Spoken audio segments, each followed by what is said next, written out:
progress and see if you've got what it takes to top the Division 1 Pick'ems leaderboard.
Think you know how today's matches will play out?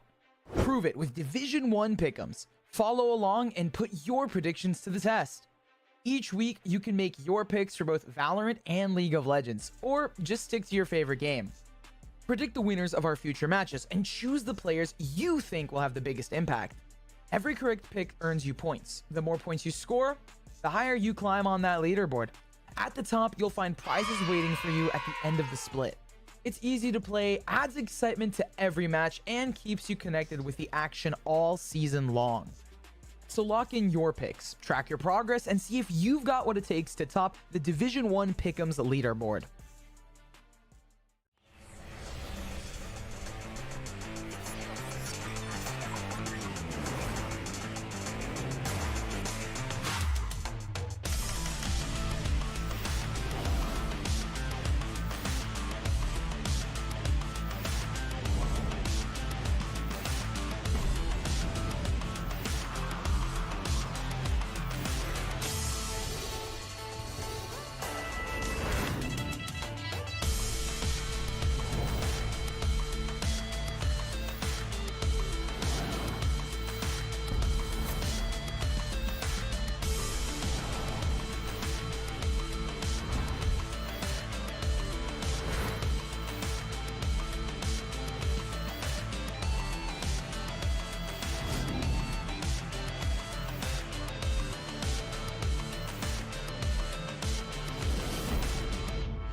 Think you know how today's matches will play out? Prove it with Division 1 Pick'ems. Follow along and put your predictions to the test. Each week, you can make your picks for both Valorant and League of Legends, or just stick to your favorite game. Predict the winners of our future matches and choose the players you think will have the biggest impact. Every correct pick earns you points. The more points you score, the higher you climb on that leaderboard. At the top, you'll find prizes waiting for you at the end of the split. It's easy to play, adds excitement to every match, and keeps you connected with the action all season long. So lock in your picks, track your progress, and see if you've got what it takes to top the Division 1 Pick'ems leaderboard.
Think you know how today's matches will play out?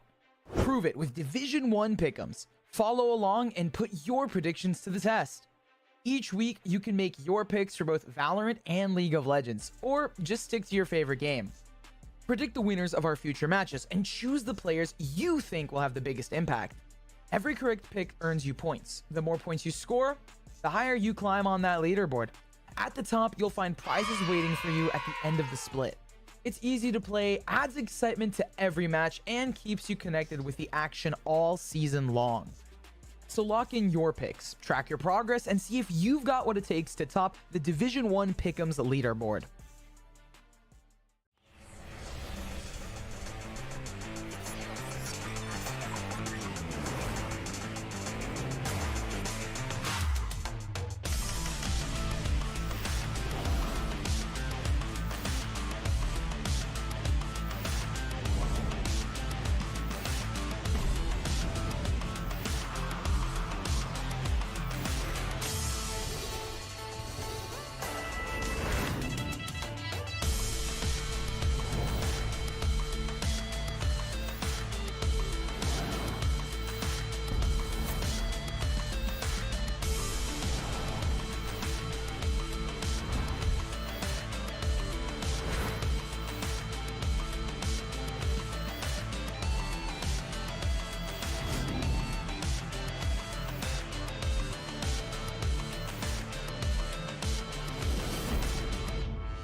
Think you know how today's matches will play out? Prove it with Division 1 pick'ems. Follow along and put your predictions to the test. Each week, you can make your picks for both Valorant and League of Legends, or just stick to your favorite game. Predict the winners of our future matches and choose the players you think will have the biggest impact. Every correct pick earns you points. The more points you score, the higher you climb on that leaderboard. At the top, you'll find prizes waiting for you at the end of the split. It's easy to play, adds excitement to every match, and keeps you connected with the action all season long. So lock in your picks, track your progress, and see if you've got what it takes to top the Division 1 Pick'ems leaderboard.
Think you know how today's matches will play out? Prove it with Division 1 pick'ems. Follow along and put your predictions to the test. Each week, you can make your picks for both Valorant and League of Legends, or just stick to your favorite game. Predict the winners of our future matches and choose the players you think will have the biggest impact. Every correct pick earns you points. The more points you score, the higher you climb on that leaderboard. At the top, you'll find prizes waiting for you at the end of the split. It's easy to play, adds excitement to every match, and keeps you connected with the action all season long. So lock in your picks, track your progress, and see if you've got what it takes to top the Division 1 Pick'ems leaderboard.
Think you know how today's matches will play out? Prove it with Division 1 pick'ems. Follow along and put your predictions to the test. Each week, you can make your picks for both Valorant and League of Legends, or just stick to your favorite game. Predict the winners of our future matches and choose the players you think will have the biggest impact. Every correct pick earns you points. The more points you score, the higher you climb on that leaderboard. At the top, you'll find prizes waiting for you at the end of the split. It's easy to play, adds excitement to every match, and keeps you connected with the action all season long. So lock in your picks, track your progress, and see if you've got what it takes to top the Division 1 Pick'ems leaderboard.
Think you know how today's matches will play out?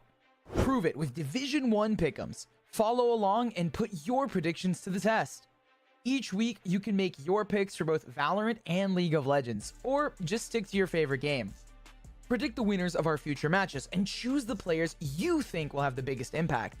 Every correct pick earns you points. The more points you score, the higher you climb on that leaderboard. At the top, you'll find prizes waiting for you at the end of the split.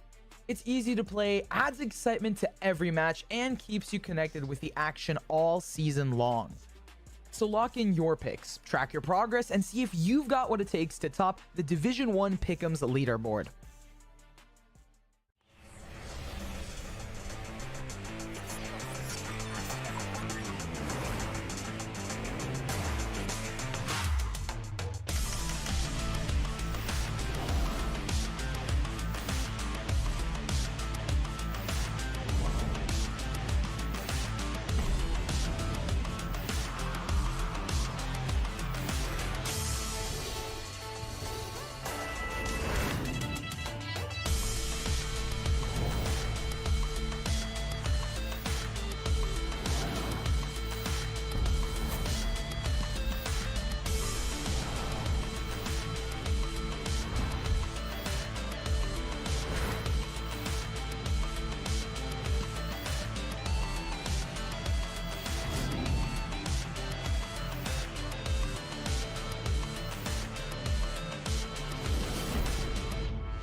Think you know how today's matches will play out?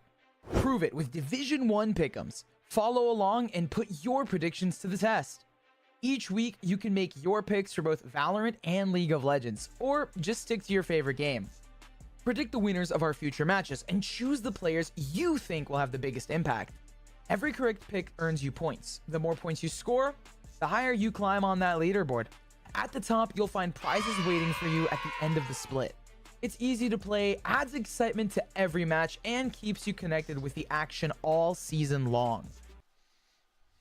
What's going on, everybody? Welcome to the first ever Division 1 League of Legends Grand Final, where Maryville University and Winthrop University, after absolutely dominant seasons on either side of the rift, are going to face off in a best-of-5 to crown our first ever Division 1 LoL champion. My name's Gordo. I'm joined by Alk Battery on the stream today. And it's all been building up to this. We haven't seen these teams play since a 3-game best-of-3 in week number 1. It's time to get started.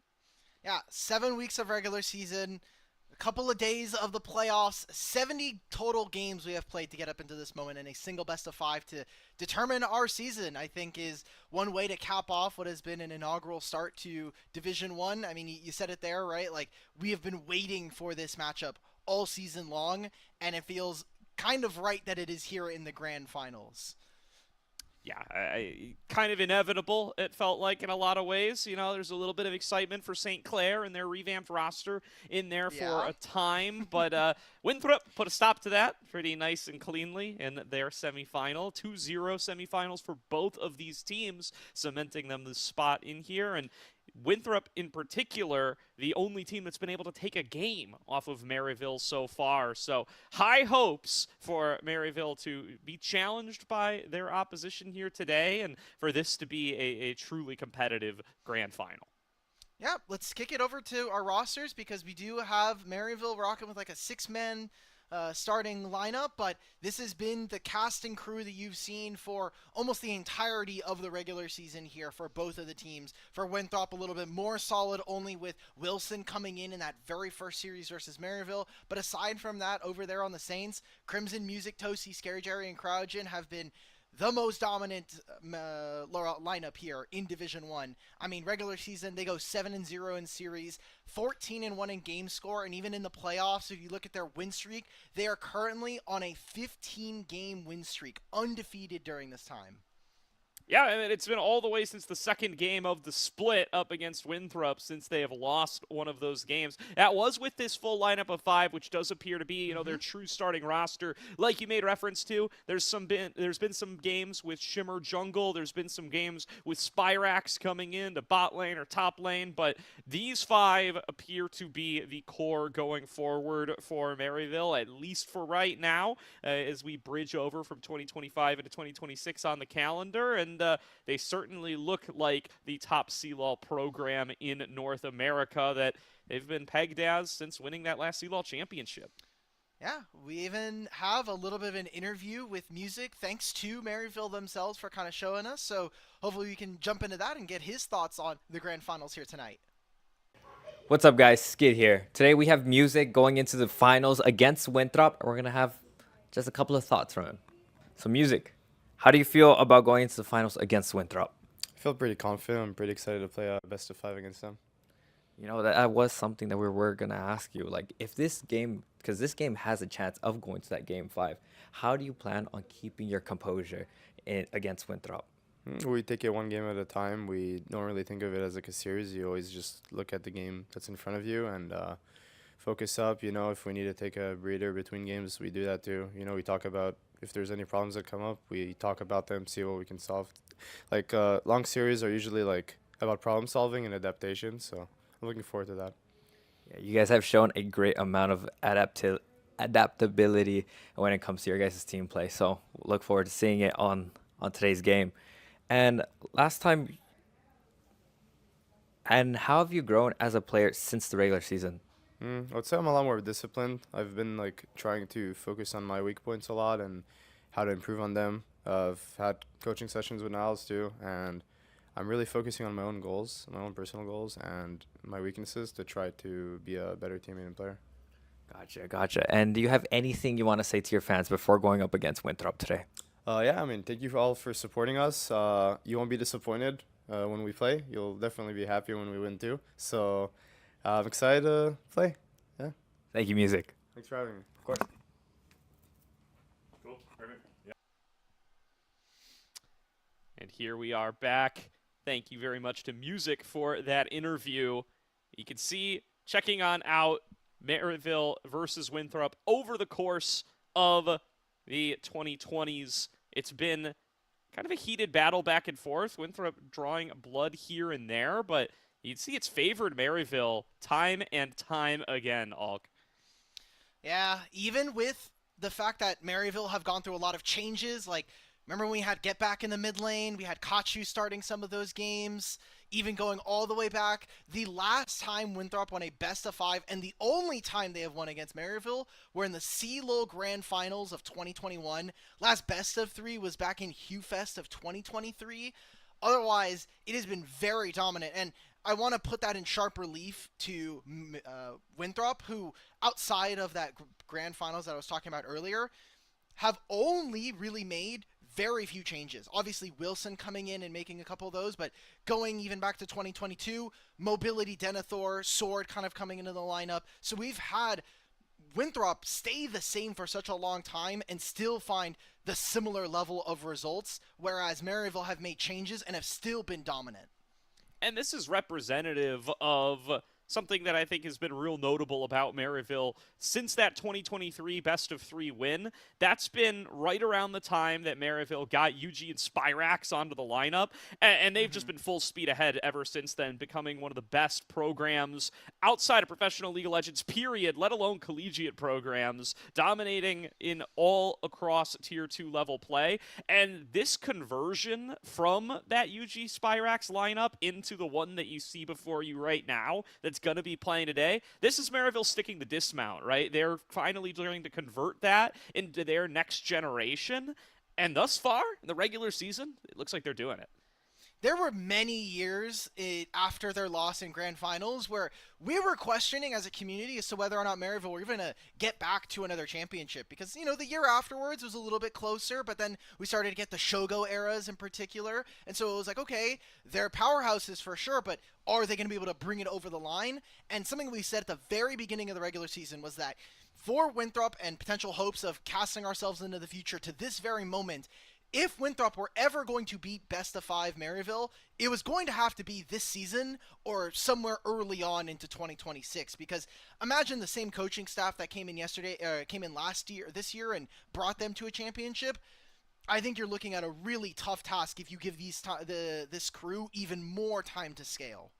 Yeah, I mean, my very first wrong prediction of the season, we started off hot. It was predicting Winthrop to be able to show up against this Maryville team, right? They were coming in with a newer team. They had needed some time to jive. At least that was my belief coming in. And you saw Winthrop almost were able to take them down, right? It was a very, very, very close game number 1 that Winthrop looked like they were going to win for a long time. They do win the game number 2. I think there's a lot of worlds where Winthrop just 2-0 that first series at the beginning of the split. The fact that Maryville were able to pull it back in game 1 and then were able to pull it off in game number 3 has really kind of colored the narrative and results in this 7-0 split. But I really do want to emphasize how close it was to being the other way around. And it's so sad because just part of the format is that we play single round robin, so we didn't get to see this matchup until now. And there was like maybe a week and a half to 2 weeks where we were thinking, is someone going to knock them from second place? Like, maybe St. Clair could have gone on a tear. There was a really pivotal moment at one point in the season where we were thinking, like, is Stony Brook potentially going to go on a run? Because their last two series of the season was Winthrop and St. Clair. If they had gone there, we might not have even seen Winthrop on this side of the bracket. They could have ended up and we could have had an early, quote-unquote, grand finals in the quarters or semis. And it was so impressive there, the run that they were going on. I remember the confidence that they had coming up against Maryville. Didn't quite work out for them there, but, I think we could all use the confidence that a player has before they come into a matchup against Maryville that Boise State team did have, or that Stony Brook team did have. With that said, we did get to speak to Rapid from Winthrop, so let's hear what he had to say about tonight's upcoming matchup.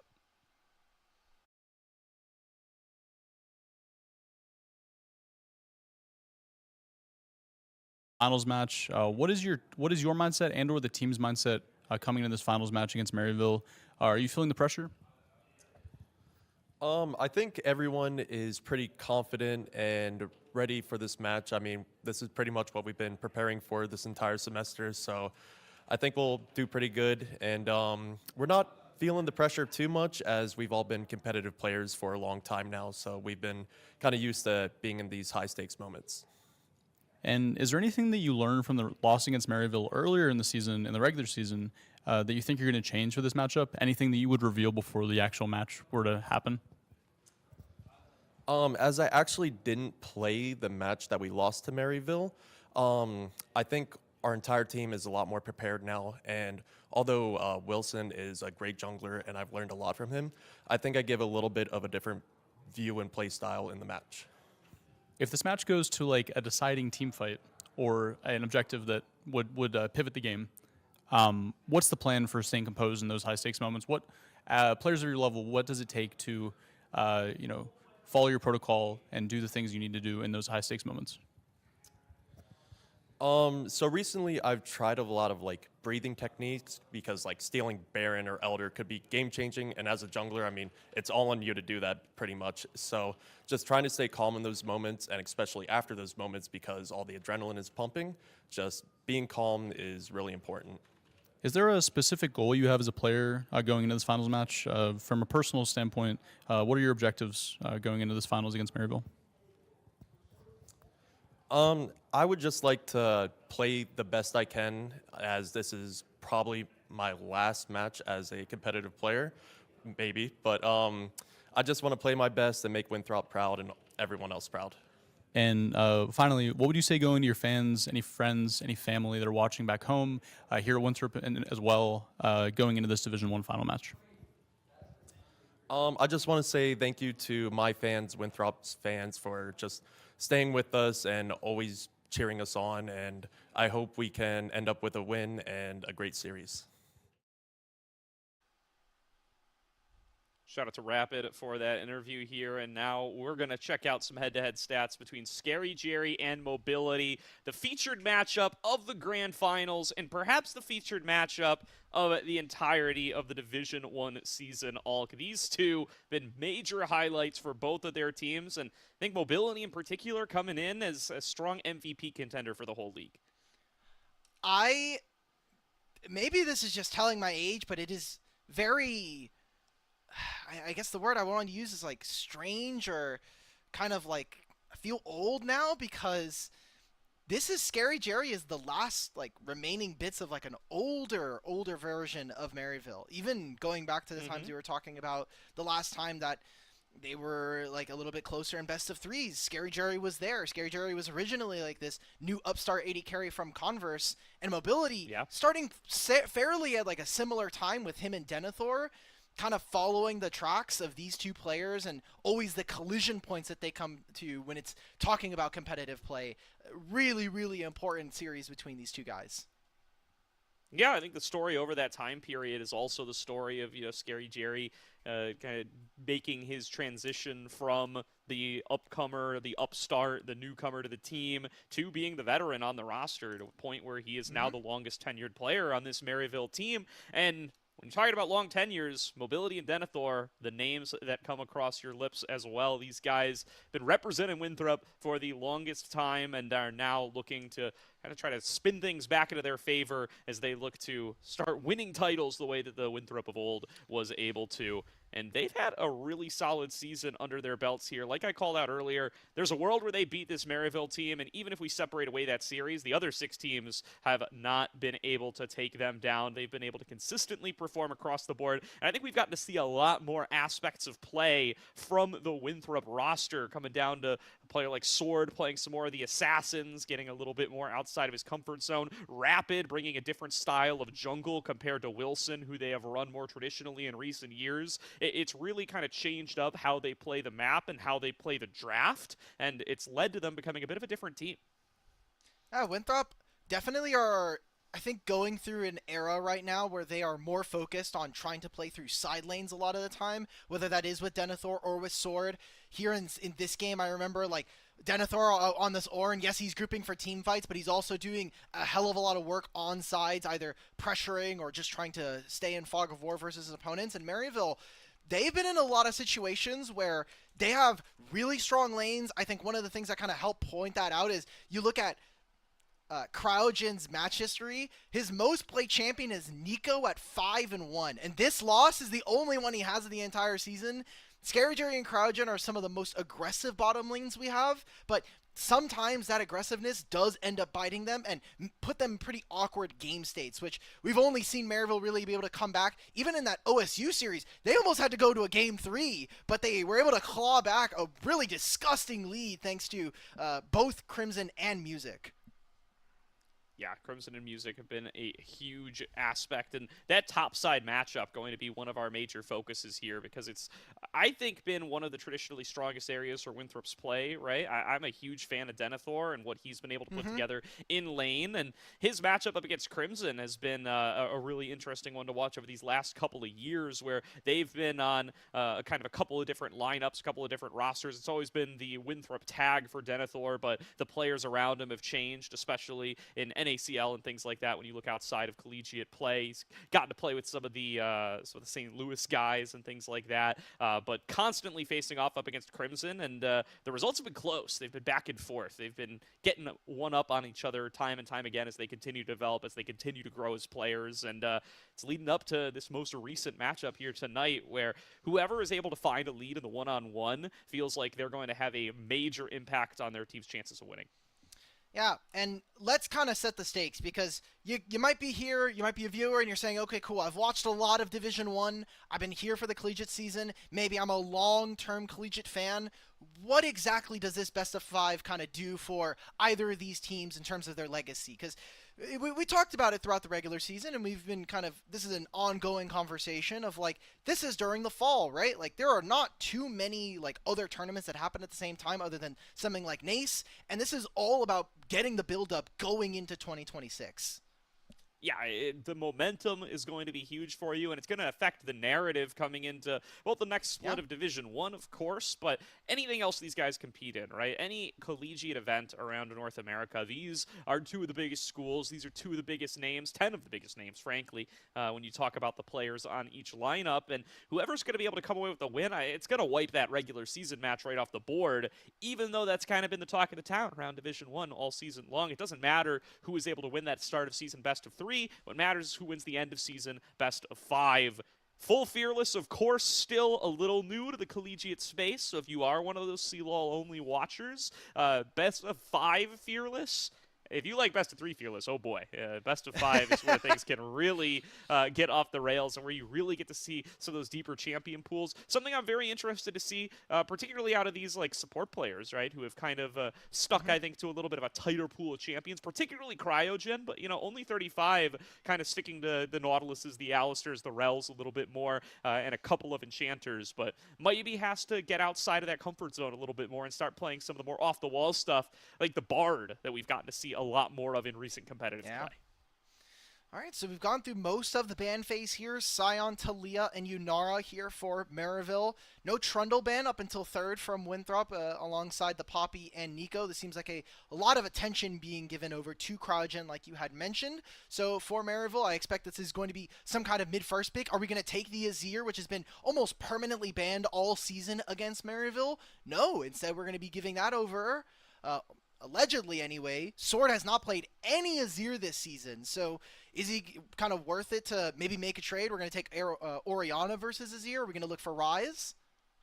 Looks like the Orianna is going to be the answer. And yeah, it is curious to see that Wukong come through, especially when Wukong has not been played once by Rapid all season, right? This has not really been a pick that he has picked up for himself. And it's kind of something that feels like it's missing, right? Like they played it once with Wilson, I do believe, but I don't think that Rapid has ever picked it up. So that's not to say that he can't, but it's to say that it's not been a huge priority for them, but still just speaks to the value of this champion that they're going to try to grab it so aggressively. And then, yeah, they get the Azir along with it. Yeah, maybe you'd prefer the Orianna a little bit, but they're going to be pretty happy to get these 2 Tier 1 champions right off the board. Feels almost like Winthrop are already committing to slightly stronger side lanes, at least from a Denethor's POV. They're going to go for the Corki, which I think makes sense when you have an Embessa on the enemy team. You feel like there's probably going to be a little bit more dive than usual. My eyes kind of go towards what does Crimson's champion pool look like after this, because I don't think he's going to be pulling out the Rumble, even if it is his second most played champion here in Division 1. I feel like this might be a time where he actually reaches for something like a Cassante, so I wonder what Winthrop are going to do to try to maybe mold that top lane matchup for Denethor.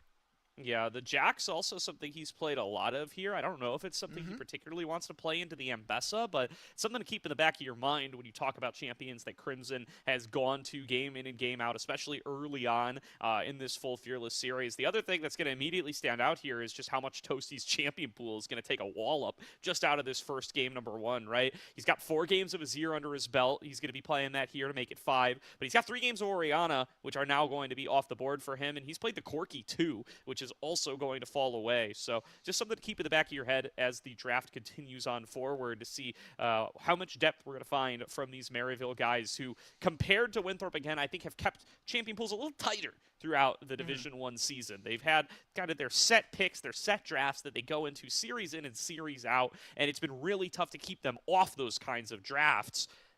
Probably the only way to do it is going to be to take a full Fearless series a little bit deeper. All right, so Renekton is going to be banned. Good for the matchup here.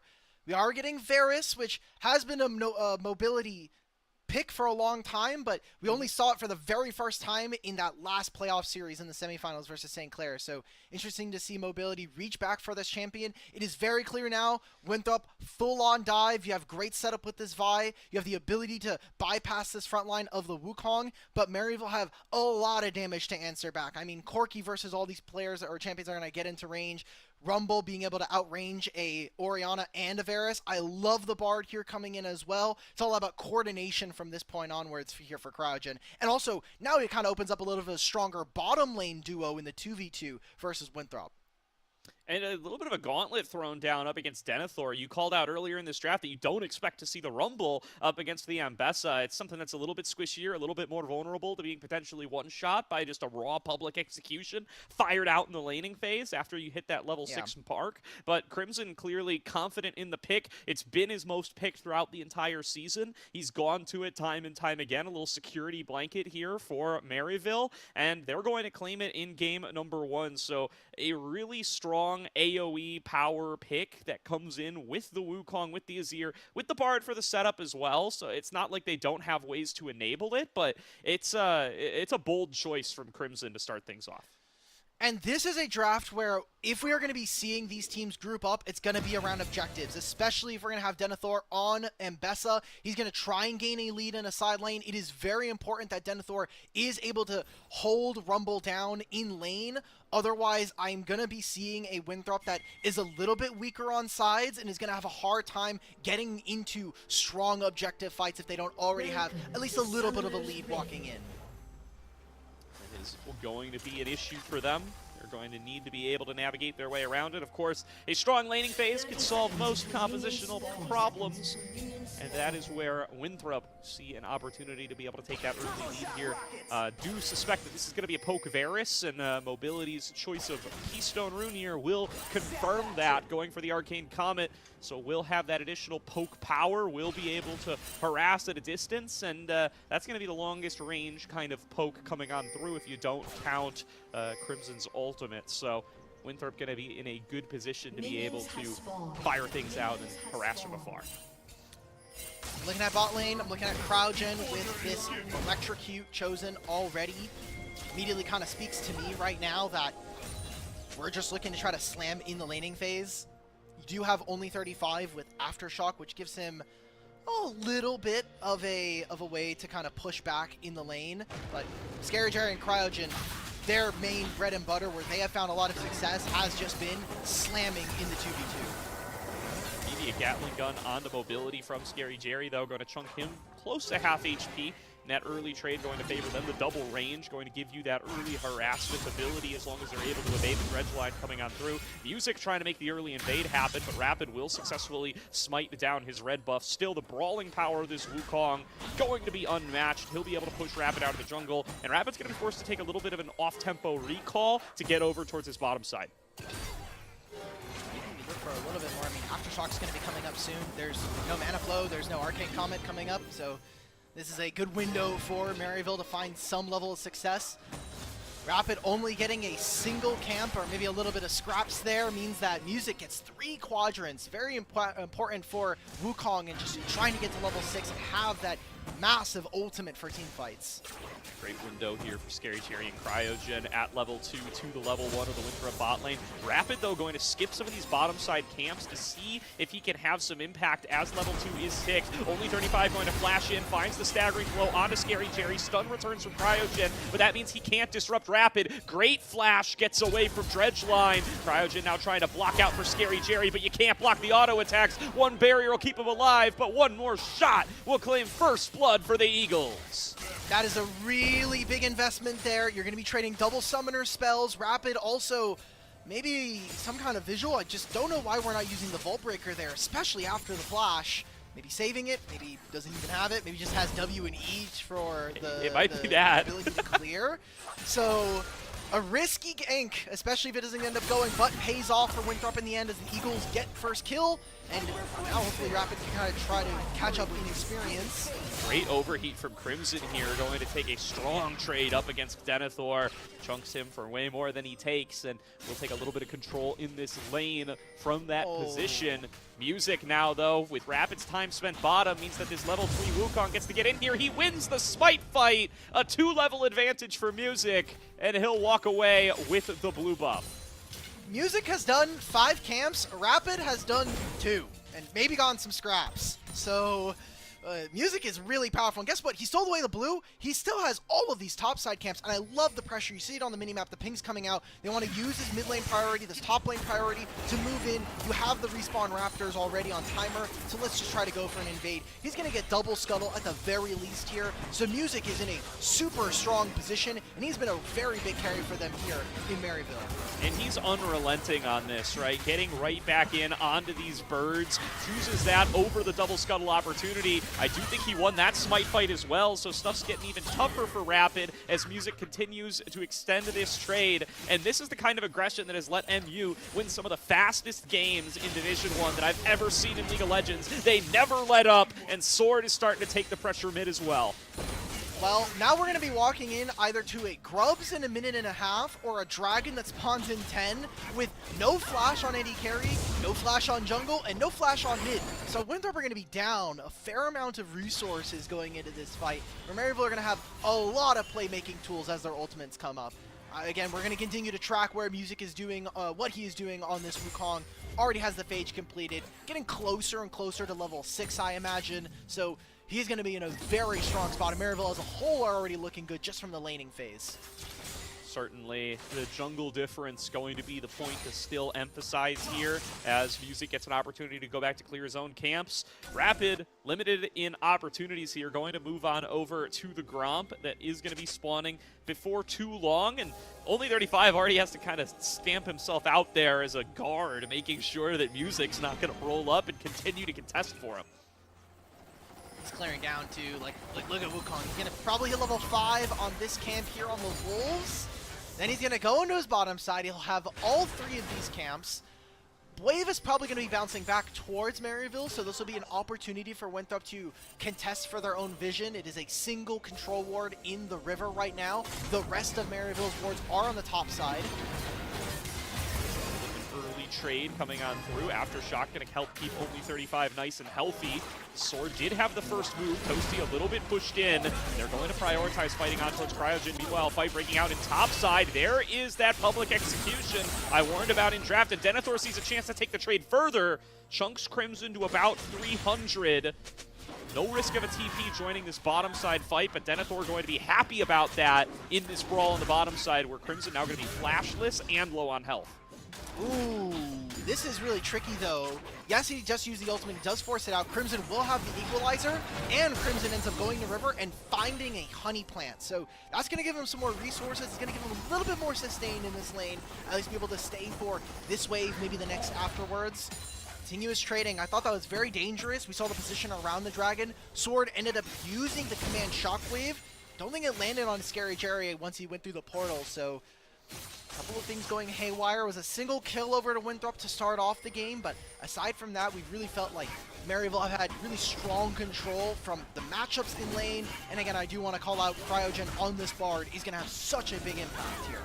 And he's going to try to keep his jungle invade going. Crimson finding another good trade, though, with the overheat. Whoa. A solo kill for Crimson onto Denethor. Finds his moment and claims the first one for Maryville. Denethor flashing forward, maybe just trying to get outside of the Flame Spitter, maybe trying to avoid an errant E, but none of it matters, right? Like, he just dies pretty dryly. For Crimson, he was setting up because he thought Cryogen was going to be in the area. Doesn't even need a support at this point. Cryogen really willing to get up and aggressive here. He does not care that he's going to tank a full combo from mobility because he's got Scary Jerry in his back and music coming in from the river. Cryogen is low, but it's a level 6 monkey getting into the fight. Cyclone connects on a mobility. Only 35 will fall to Scary Jerry, and music will cash out on his lead. Finishes the kill. Now an engage into mid lane. Crimson coming back out of the base, trying to prioritize a move onto Sword. It's a flash forward from Toasty to finish the kill. No. And can he get away from Rapid? He can! Crimson with the overheat finishes him off. 5-1 Maryville. In the minute and a half time, Maryville have found a way to kill all 5 players on Winthrop and take 3 grubs. That is a huge swing in tempo in this game. Already opening up an almost 3,000 gold differential between them. Crimson took a recall after that 1v1. He walks mid, he gets sword killed, and then mobility loses his flash again, thanks to being able to have that movement from music coming in from the top side. Maryville just absolutely exploded themselves into this game number 1 of the best of 5. And incredible stuff from every lane here, firing on all cylinders and creating chaotic comms for Winthrop, right? There's an engage going top, there's an engage going mid, there's another engage going mid as we speak. Sword is still flashless, nowhere to go against the Emperor. Toasty Alex claims a second kill, keeps Sword down, crashes a big wave, and this is a great opportunity for the Dragon.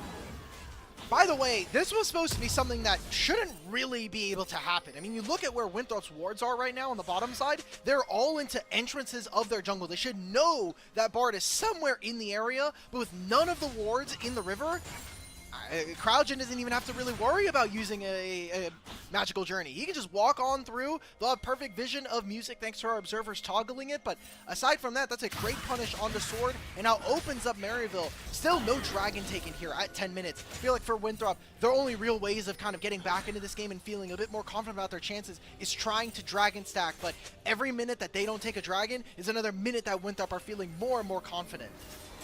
Bard, one of the edges that Maryville kind of bring to the table here. It's a pick that they don't really play on Winthrop's side, but if you're one of those kind of chaotic players who are really willing to play at the edge, go for something a little crazy, go for something a little goofy, it can pay off like this as Cryogen finds another engage on the mobility, turns it into a stun with the Cosmic Binding. They lock down Denethor coming in on the flank, trying to turn the play back around, and he's just going to be cut down.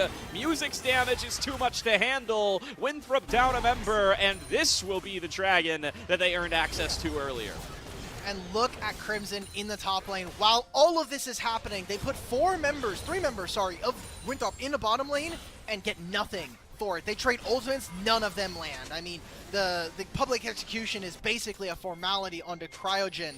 And with Rapid slinking around in top side, this is another Raptor camp that Music is going to take. Level up on his opponent right now, 30 CS through the jungle. Rapid is going to try to get something of his own. Cryogen's going to deploy through mid, and I think Maryville have been really smart in particular about their lane assignments coming into this game number 1. And love to see another good proactive play made by Cryogen here. A question coming into this series. This guy is the least experienced player on the Rift out of all 10. What will he look like in this stage? And the answer is plenty good. Toasty finds a scoop. Cryogen capitalizes, and another kill comes through. I think my observer should have flamed Cryogen a little bit more there. He No, put the we hide worst those. Magical journey over the wall. No. He got me a ping by his teammates there. Cryogen will help find a Rapid. It'll help Scary Jerry push this next wave.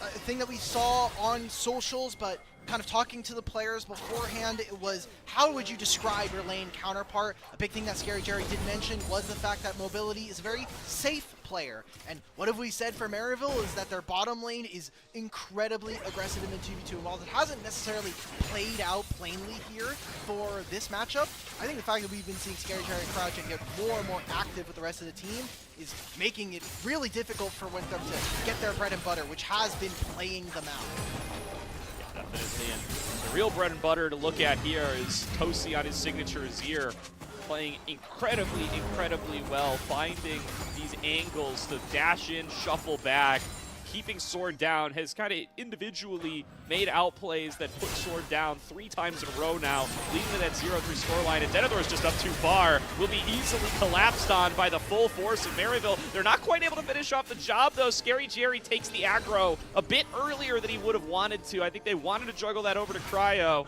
Unlucky on the turret aggro means they will not finish the kill, but they will force Denethor off of defending this turret.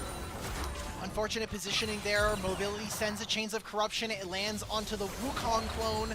Doesn't have enough space, not enough time to spread over to Scary Jerry and Cryogen and lock them under the turret. Means that Denethor will live. He'll lose his flash. He'll lose a large portion of that turret's HP, but he survives, and his team does end up getting the dragon. So small silver linings, but it's still a 6,000 gold deficit at 13 minutes here.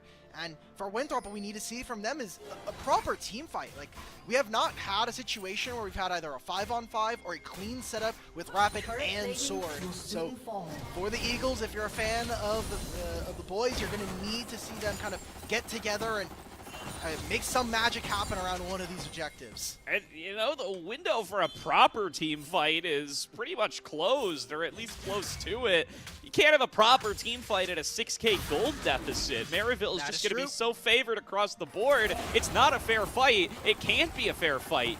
Winthrop need to find a way to make it unfair. They need a numbers advantage. They need a really strong pick to just one-shot somebody. The deed is getting tougher because of the mistakes and the capitalizations made by Maryville in the early game. So we'll have 3.5 minutes before Dragon, but also do have a potential look on a Denethor, no flash.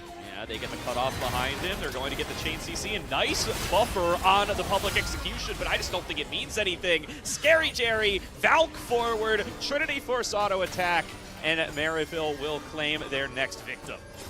I love that you bring up the Trinity Force, because I just want to look at the items here on Maryville. Completed Leandri's, double Trinity Force, Nashor's Tooth done for this Azir. Maybe even a little bit more action as they go for Rapid.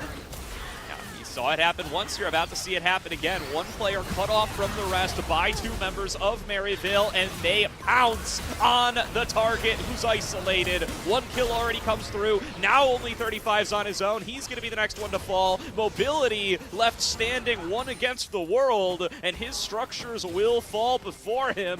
Maryville just taking full control of game number 1. Uh-oh, Sword's dead. Sword's going to be dead here. I mean, he has flash, but it doesn't matter. Mobility can, or sorry, Crouching can just show up. Yep. And you know who's going to be able to win on this duel. It's a nice double shockwave, but it means nothing in the face of this Azir damage. Make it 4 kills, and this is one that doesn't even need a Toasty to use the shuffle. Cryogen just shows up and he dies. Look at just the timing window on this. They make all of these plays happen on bottom side. They push out the wave, they'll reset, they'll go into mid, and now Toasty has the ability to push in top, rotate into this objective. Winthrop have no plays going into this. There's no real way for them to respond in any meaningful manner on another side of the map. They ran a mid wave to push on. No one can match him inside. So this is going to be Maryville hoovering up more gold, more of the objectives, and not really any real answer or a potential for an answer because they have a numbers advantage, including Sword not having his teleport. So just more and more good things coming through from Maryville, which is what we expect from the top team here in Division 1. Yeah, really good use of Maryville, and they've been doing this all season long. Making plays on multiple ends of the map while they're ahead, while they have kind of the privilege of being able to do so. It's really tough. When one play works out, the second is almost always guaranteed to, because you're just disciplined and trained over a million games of League of Legends that when a play gets made on one side, you're safe on the other. But that's just not true, especially when Cryogen's on something like this Bard. So while they're still reeling from that play in bottom, they make a play top and nobody's ready for it. Now we'll see how Maryville can continue on with this gold lead. 12-1. Toasie's looking in mid. Is this a good pick? Maybe getting a little big for his britches here. Does manage to throw out the Emperor's Divide, but Rapid buffers it nicely. Oh my Still God. shuffles back over the wall, and they've captured mobility on the opposite side. Music gets in there with the Cyclone. Crimson going to be getting dove onto on the opposite side. It's Denethor going in with the public execution. A nice double shockwave from Sword will claim a double kill for himself and show a sign of life for Winthrop, but there is nothing more to be found. It is a 2-for-3. Maryville still won that fight, believe it or not. All right, guess what? For all the Winthrop fans at home, Winthrop have tripled the amount of kills they had just moments ago. So we're making some progress here in this game number 1, but somehow that fight started out with Toasty getting caught and 3 members of Winthrop dying. I'm sure the math doesn't check out if you're an Eagles fan right now. The Saints are feeling very good. They get to teleport right back in. Toasty continues to have his golden experience lead, and he takes a turret, so I'm going to say that that's pretty much worth. We'll take a look back on how this play got started again, and what I want to watch in particular is not only the top side of this fight, but Scary Jerry, who, while he's pushing in this wave, Denethor, after he TPs in, he's going to public execute him and force the flash out of this Corki. But I mean, how hard is it to play as an Orianna and a Varus when there is a Rumble ult coming at my head, when there is potentially an Azir who's looking for me alongside a Bard and a Wukong? This is untenable conditions to be able to survive. You can see the play gets a little chaotic. It breaks down a little bit there. Toasty's the one who gets caught. Then Scary Jerry gets caught by Denethor, flashes over that bird wall, and finds himself in position to get shockwaved as a result. So they just start kind of playing backyard League of Legends there a little bit, and Toasty's still doing so and finding a lot of success that way, trying to kite it out up against Denethor. Will finally be cut down. That is not a worthwhile trade. Lots of shutdown gold into Denethor's pockets, but may have spoken too soon on what's worth and what isn't, because everybody on Winthrop is topside. Time to take some free towers. Scary Jerry, let's have a little discipline here, brother. Does not have the flash, but does have music in his back pocket. I mean, like, again, while you're trying to make, like, all this, like, comparison, you're giving the gold lead, you're giving a shutdown bounty, Maryville are getting 2 turrets. They got mid and bot. They got the Herald to spawn, or sorry, they didn't end up taking this mid-tier 2, but they got the Dragon alongside it. So Winthrop are really being kind of cut for every single gold edge they want to get. Okay, cool, you want to kill our Azir, you want to send 3 members? Well, guess what, we're going to also take something away from you on the opposite side of the map. And we haven't even mentioned the fact that Otacon's going to be spawning in 20 seconds, and they're going to be down flashes on both sides here for these teams. But we really do favor Maryville's prospects on this objective. Yeah, the one to watch here, if you want to have any hope for Winthrop, has got to be Denethor. Needs to find a beautiful public execution into the backline. Probably needs to have it paired up with Shockwave, or Rapid can be the delivery system there. Either way, Winthrop needed to execute perfectly to make the difference from this 9K gold deficit. Actually, call it 10.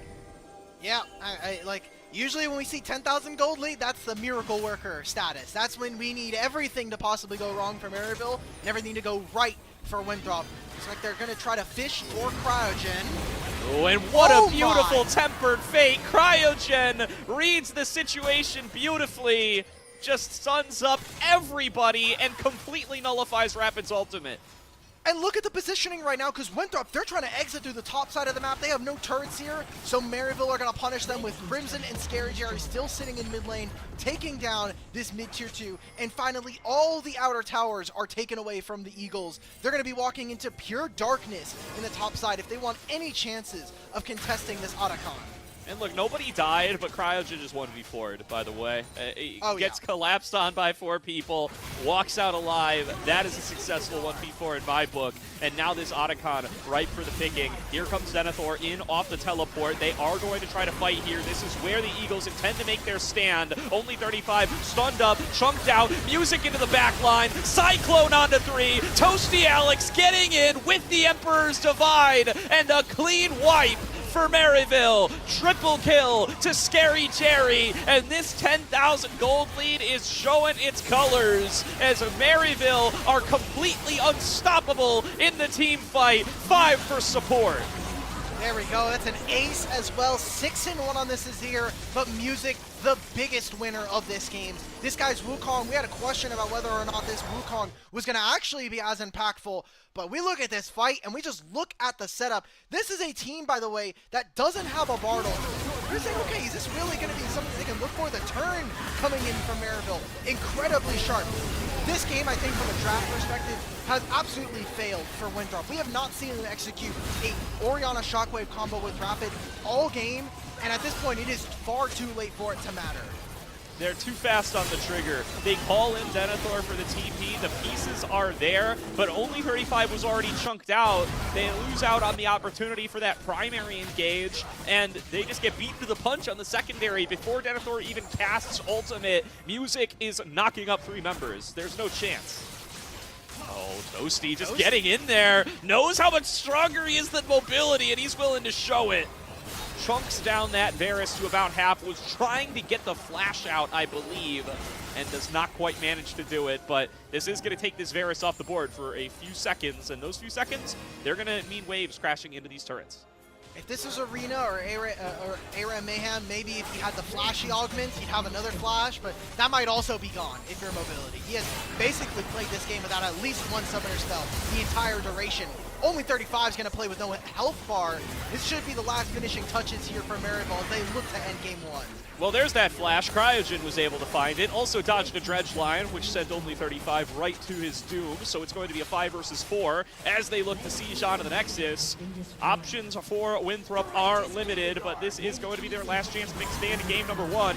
Wave crashing in from bottom. Denethor doing his best to try to clear it out. There's the equalizer coming through from Crimson, getting a ton of ticks onto Denethor to chunk him down below half. Shockwave connects onto Toasty. The shields are huge. He's staying alive. He goes into the stasis and survives in trade for Rapid. It's a successful disengage from Music. His clone nearly dies, but he is still sitting at over half HP. Into the execution goes for backline is Denethor. Can't get onto Toasty, but it will trade him for his own life. They also managed to finish off Music. Another rocket is dodged away from by Sword, and Winthrop are doing a solid job of holding. Mobility still at above half HP. Needs to chunk down Jerry. Might even be able to kill him. Another hook in from only 35, but the damage from Crimson is too much. Maryville find more kills, but they can't close the game. Okay, playing a little bit with their food. We've seen this time and time again. Maryville, they get to a Nexus, and then they faff about a little bit. They're having a little bit of fun. They end up kind of toying with their food. We'll delay the game for another few moments. I mean, Dragon's up. They'll respawn in a timer, and in 30 seconds will also be the Baron. I do expect that Maryville still strongly in control of this game with a almost 14,000 gold differential. It's probably going to feel a lot more than that considering the experience differences that they have between these two. And you just look at the items, man. Like, my AD carry has a Yomu's and an opportunity. And it doesn't even have a fully stacked tier at 25 minutes. Whereas Scary Jerry's almost on 3. And let's be clear, that's opportunity the item. I don't think he's got any opportunities left in this game. True. It's gonna be cooked here the next time Maryville rolls up. They can do exactly the same fight again, and I think they would close out the game. 1 Nexus turret being down, 2 inhibitors already having fallen, mean that there's gonna be more supers on the next attempt. They get this Baron for free, because Winthrop still have to deal with the supers for the time being. It's so early in the game, it actually takes a lot to work through them. Baron buff now being worn by Maryville as they take control over the red side jungle. That was a 25-second Baron. I think that is really, really incredible for how close to the timer it was. We'll see Maryville try to take the last inhibitor tower. Take it on out. They do connect the Tempered Fate on towards Mobility, and that's the only go button they need. Equalizer goes a little bit wide, still chunks Mobility for half his HP, and they'll just take the fight front to back onto the rest. Music finds the Cyclone, locks down the remaining Eagles, and Maryville University in a dominant 30-7 kill score will walk away with game number 1 of the grand final. I think that is the easiest MVP I've seen Music pick up in his entire career, just bar none. That was really well played from him. I mean, early invades, Rapid having to feel like he has to flip the game on that level 2 gank in bottom lane, and then he comes top lane and helps out Scary Jerry find the 2v2 kill. This guy is having an insane run already. We saw him on the Kiana in that last series versus OSU. Music is on a tear here in the playoffs. Absolutely. I mean, and hey, listen, Music had some real 1v9 games back in those Supernova days, but I'll still give it to him here. A massive 1v9 performance there for Music, although that's a little disrespectful to the rest of Maryville. Still, we'll give him the MVP. Really great engage angles found and a huge lead in the jungle matchup from basically minute 1. He was contesting that red buff at level 2, and it felt like there was never a chance for Rapid to get back into the game. Music was inside his jungle and inside his head the entire game long. That was a very, very dominant game coming in from Maryville. What we expect from the incoming favorites, everybody said, all right, Maryville's going to be in the finals 99% of the time. Now it's amongst the rest of you to figure out who is going to be in the finals with them. Was it going to be St. Clair? Was it going to be Winthrop? At this point, it might just be Maryville, because you look over on the Valorant side, it's Maryville versus St. Clair going up in 2 days. Yeah, Maryville certainly have put themselves together, one of the most impressive esports programs, especially in League of Legends, to be found in the collegiate space. But Winthrop have made a strong, solid claim to being the ones who deserve to be here in the finals. They are clearly better than the other 6 teams for this split. The question is, are they going to be able to put up a better fight up against Maryville here? Like we called out at the very end there, I think a lot of the lead gained very early there, and like you said, never an opportunity for Winthrop to utilize their team composition the way that they drafted it. They did not get to play those sorts of team fight engage angles because they were already down so much, basically from the word go. They're going to need to either draft differently to avoid needing themselves to be even at those stages, or they're going to need to be able to tighten up that play in the early game, preferably both. As you said, as we came into game, winning lanes can solve a lot of issues. If you just start winning, usually things kind of fall into place afterwards. We're going to go to a short break as we get ready for game number 2 here in our grand finals. Maryville do strike first, but can Winthrop find themselves a victory here tonight? Well, you'll have to stay tuned. Think you know how today's matches will play out? Prove it with Division 1 pick'ems. Follow along and put your predictions to the test. Each week, you can make your picks for both Valorant and League of Legends, or just stick to your favorite game. Predict the winners of our future matches and choose the players you think will have the biggest impact. Every correct pick earns you points. The more points you score, the higher you climb on that leaderboard. At the top, you'll find prizes waiting for you at the end of the split.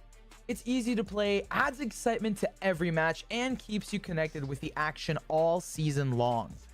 So lock in your picks, track your progress, and see if you've got what it takes to top the Division 1 Pick'ems leaderboard.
Think you know how today's matches will play out?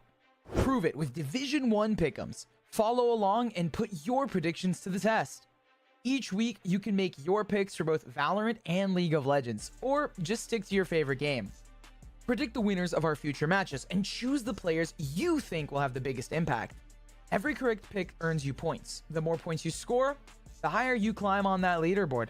At the top, you'll find prizes waiting for you at the end of the split. It's easy to play, adds excitement to every match, and keeps you connected with the action all season long. So lock in your picks, track your progress, and see if you've got what it takes to top the Division 1 Pick'ems leaderboard.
Think you know how today's matches will play out? Prove it with Division 1 pick'ems. Follow along and put your predictions to the test. Each week, you can make your picks for both Valorant and League of Legends, or just stick to your favorite game. Predict the winners of our future matches and choose the players you think will have the biggest impact. Every correct pick earns you points. The more points you score, the higher you climb on that leaderboard. At the top, you'll find prizes waiting for you at the end of the split. It's easy to play, adds excitement to every match, and keeps you connected with the action all season long. So lock in your picks, track your progress, and see if you've got what it takes to top the Division 1 Pick'ems leaderboard.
Think you know how today's matches will play out?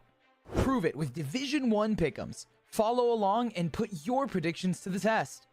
Each week, you can make your picks for both Valorant and League of Legends, or just stick to your favorite game. Predict the winners of our future matches and choose the players you think will have the biggest impact. Every correct pick earns you points. The more points you score, the higher you climb on that leaderboard. At the top, you'll find prizes waiting for you at the end of the split. It's easy to play, adds excitement to every match, and keeps you connected with the action all season long.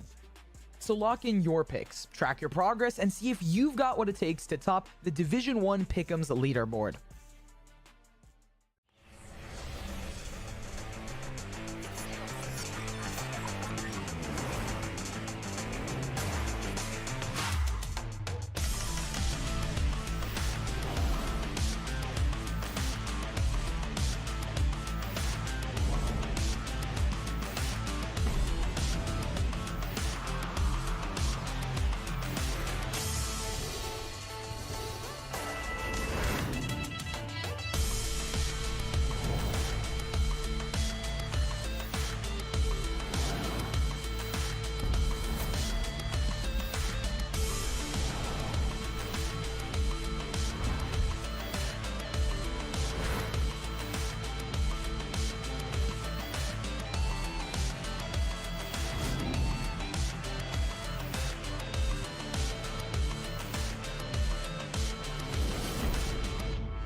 Think you know how today's matches will play out?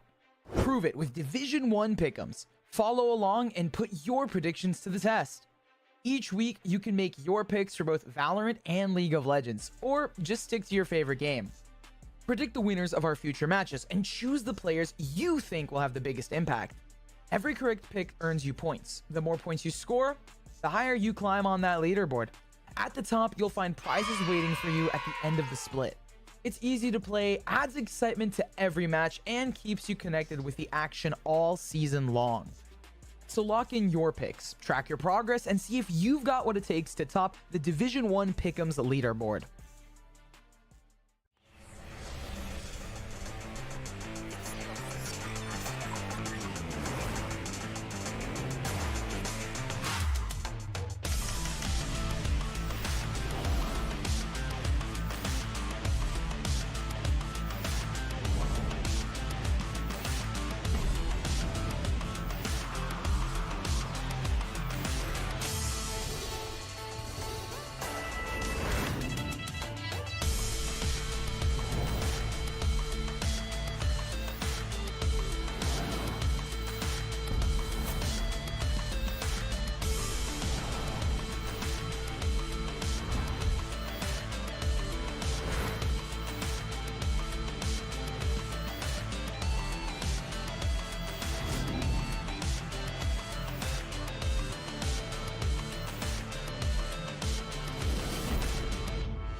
Think you know how today's matches will play out?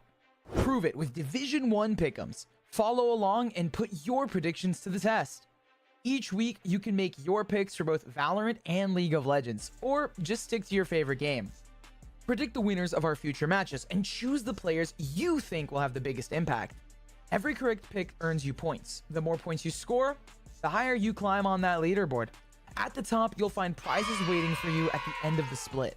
It's easy to play, adds excitement to every match, and keeps you connected with the action all season long.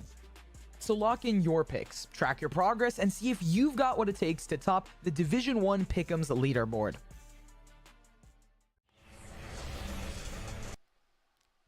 Welcome back, everybody, to tonight's grand final of Division 1 League of Legends, where Maryville find themselves up 1-0 over Winthrop after a really strong early game to kick off our series tonight. But now 10 champions taken off the board. Let's see what Winthrop can cook to try to pull this series back to parity. Yeah, we were saying, okay, coming into the draft, it meant that we did need to see some level of execution. Unfortunately, Winthrop basically started off getting pushed down the stairs, and then they never really got to play the game after that. Like, at certain points, I was like, okay, well, when are we going to get a real fight? And then suddenly Maryville are killing them in a 2v2 on bottom lane and also making a play on mid. So it just felt like they never really got a chance to do the things that their draft wanted to do. Now we come back into this game. It is going to be Winthrop a side select. They choose red. Wonder what Maryville's first pick priority is going to look like, and how do pick and bans change, obviously, as we did see Talia get banned last time. Are we going to continue with some of the similar trends now with 10 champions gone in the game? Yeah, that's one of the questions here, as we did talk about how it feels like the Maryville champion pool got attacked a lot more than the Winthrop champion pool off of that first draft, right? Both teams on both sides were playing Maryville champions. So Winthrop, not going to feel some of the losses. They're not going to feel the loss of the Azir. They're not going to feel the loss of the Bard. They're not going to feel the loss of the Wukong, because those aren't champions that they played. Whereas Winthrop's selections were largely champions that we do see from Maryville. Things like the Orianna, things like the Vi, things like the Mbessa. So what is the adaptation here? How deep can these pools go? We are confident that these Maryville guys can play plenty of champions, and we've seen them play plenty of champions, but the question is, what direction do they go when they've been able to so reliably get these same compositions game in and game out all D1 season? So Nar tells me that we're probably moving into Renekton.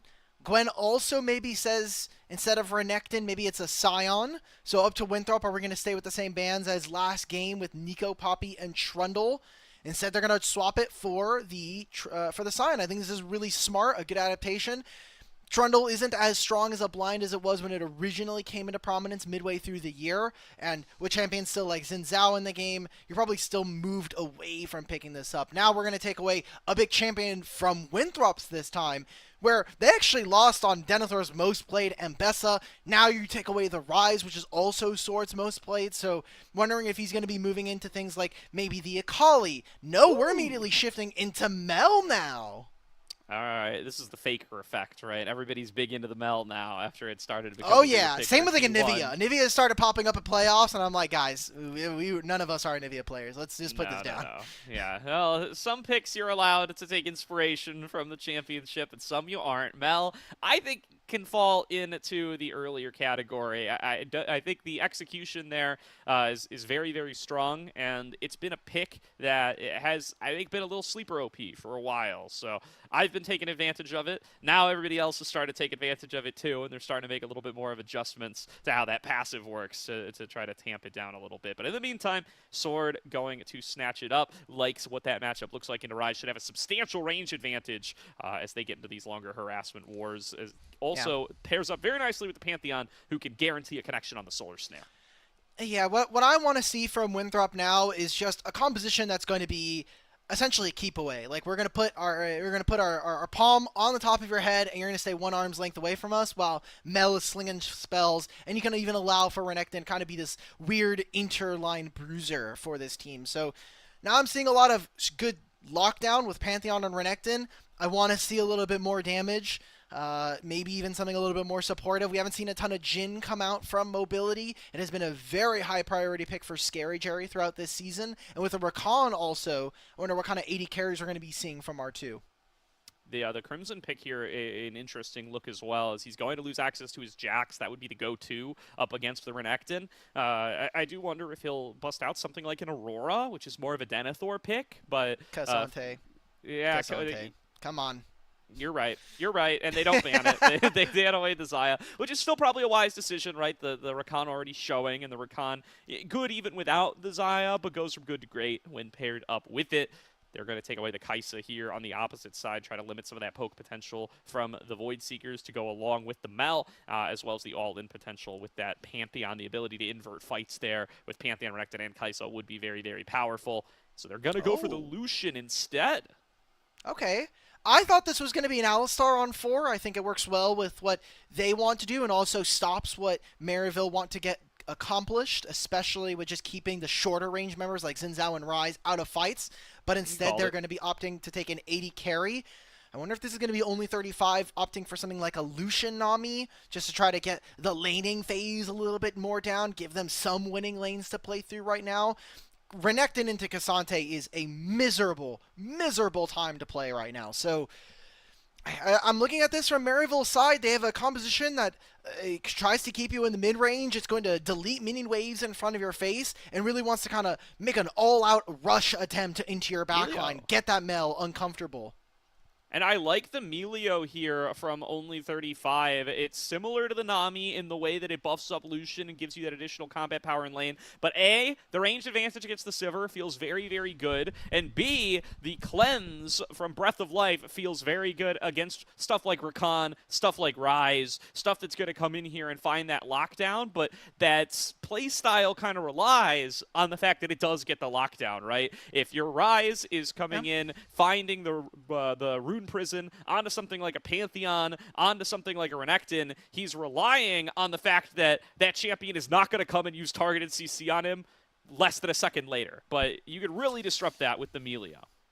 Yeah, I think in a perfect world where Winthrop are able to play range, that's really, really convenient for them. The issue is their ability to start fights, I think, is really poor. You're basically waiting for the longest range engage you have right now is either the Mel E or you're looking for a targeted flash stun from Denethor or Rapid here. Whereas Maryville, I think, just have a little bit more options. You have the empowered Rune Prison as well from Toasty Alex that can give you a route. So I want to see what that ends up looking like and if Winthrop can actually take a proper 5-on-5 fight this game.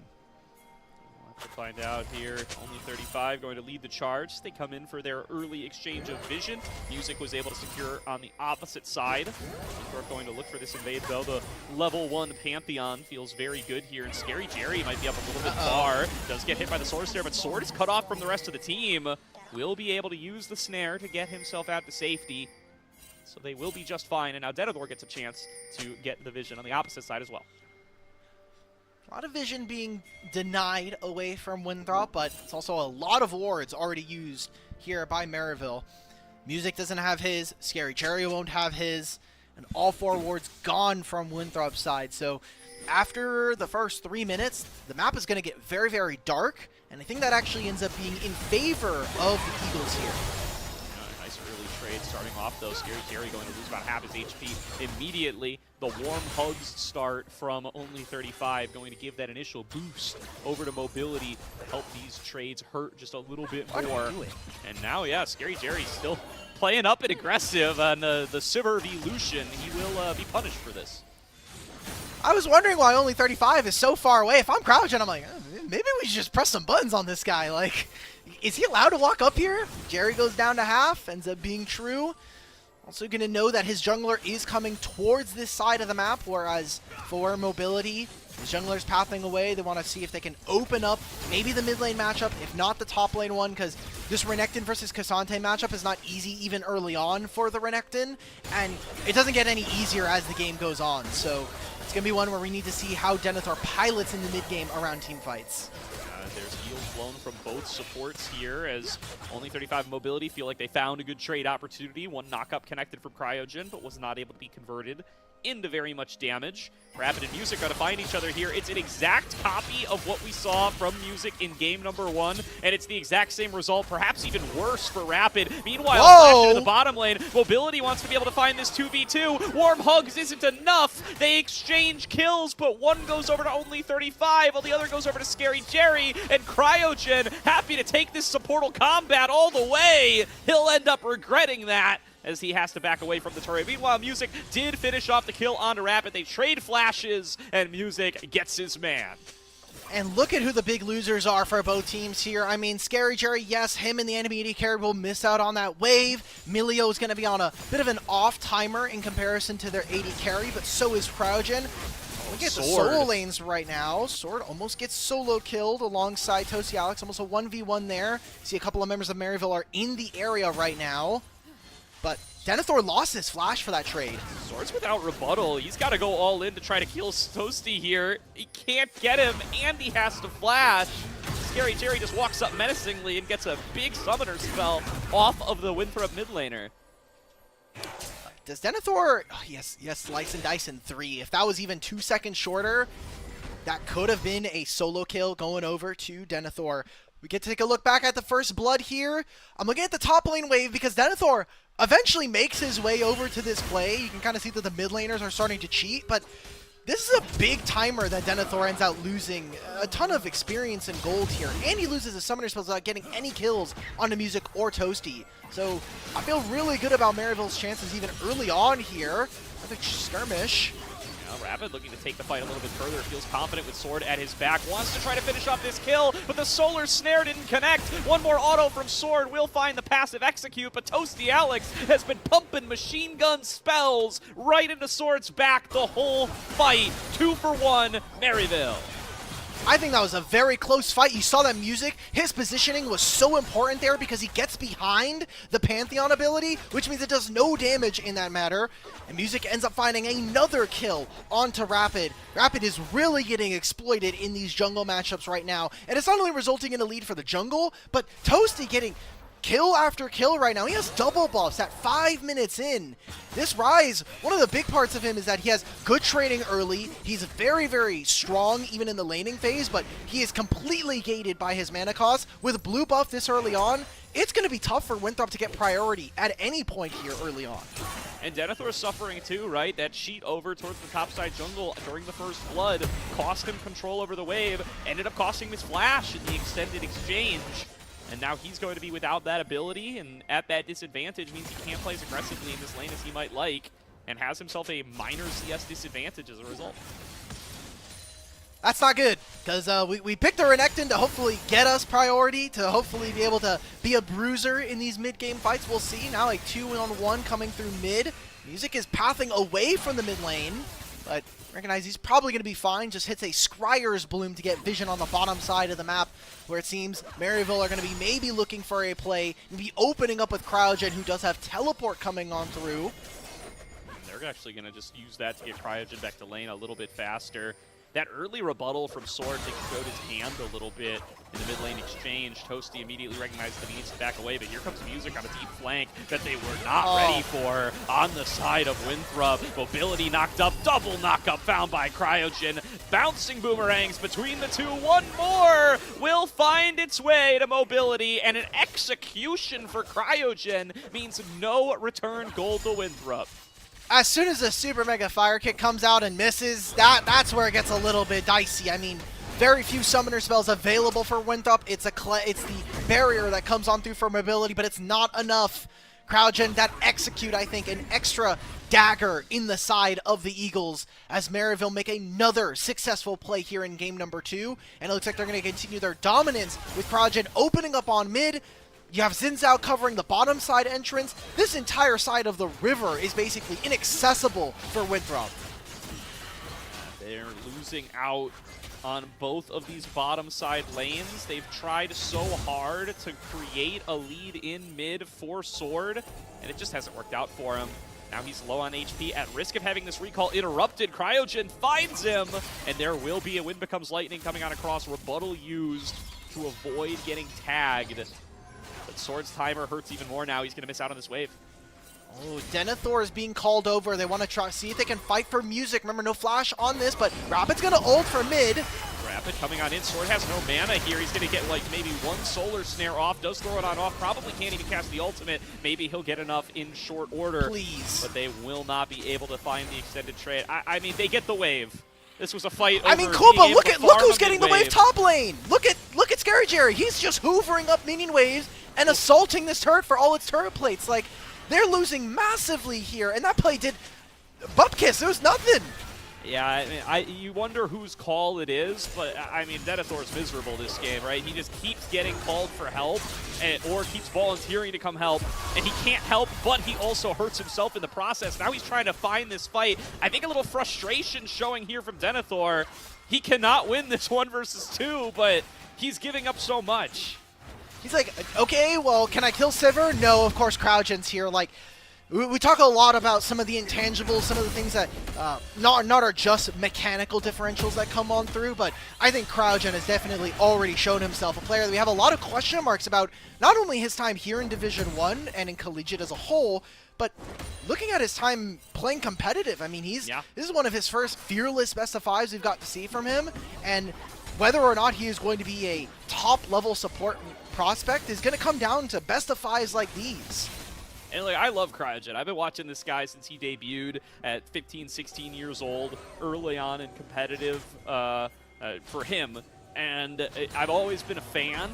But even I will say, I think this guy's been, crowned the savior of North American support a little early, right? He hasn't gotten to play that many games. Zyko's still here, bro. That guy is still kicking. Like, yeah, Zyko's awesome, and Cryogen hasn't gotten to play that many games on the big stages at the high levels, right? This is his first split of Collegiate. He's played 8 games at the NACL level. We need to see him do it. I'm not saying he can't do it, but we needed to see it. And so far tonight, we're seeing it. We're seeing it big time. 2 very good, well, 1.2 very, very good games from him so far. we could give him, I agree. Like 1.2, we're almost like at a halfway mark considering how fast game 1 was. We'll see. There's a dragon that is spawned and up and available. Crimson. Oh, finding the full combo. Dragging Denethor under the turret. Beautifully played by Crimson. Another solo kill up against Denethor. And Rapid thought that he could have gotten there in time. He stops the scuttle, has to go right back to it. A pity prize at this point. Maryville move their vision and all of their attention to the bottom side because they know, look, hey, we're pushing on top side. Crimson can teleport if we really need him. Now they're controlling the river entrances as well. They have Sivir, so push is never, ever a worry when it comes to the bottom lane position. First dragon of the game is going to be started at 10:42, and I doubt that Winthrop are going to find many angles into this dragon. And the structure of Winthrop starting to crack again. You just put more and more and more pressure on one specific part, and eventually even the others start to become unraveled. Denethor was having a solid laning phase there for a while, but called away again, has to blow his summoner spells, loses control of the wave, and eventually Crimson gets the solo kill. And just like that, the last point that it felt like Winthrop were going to be able to play through starts to fall behind.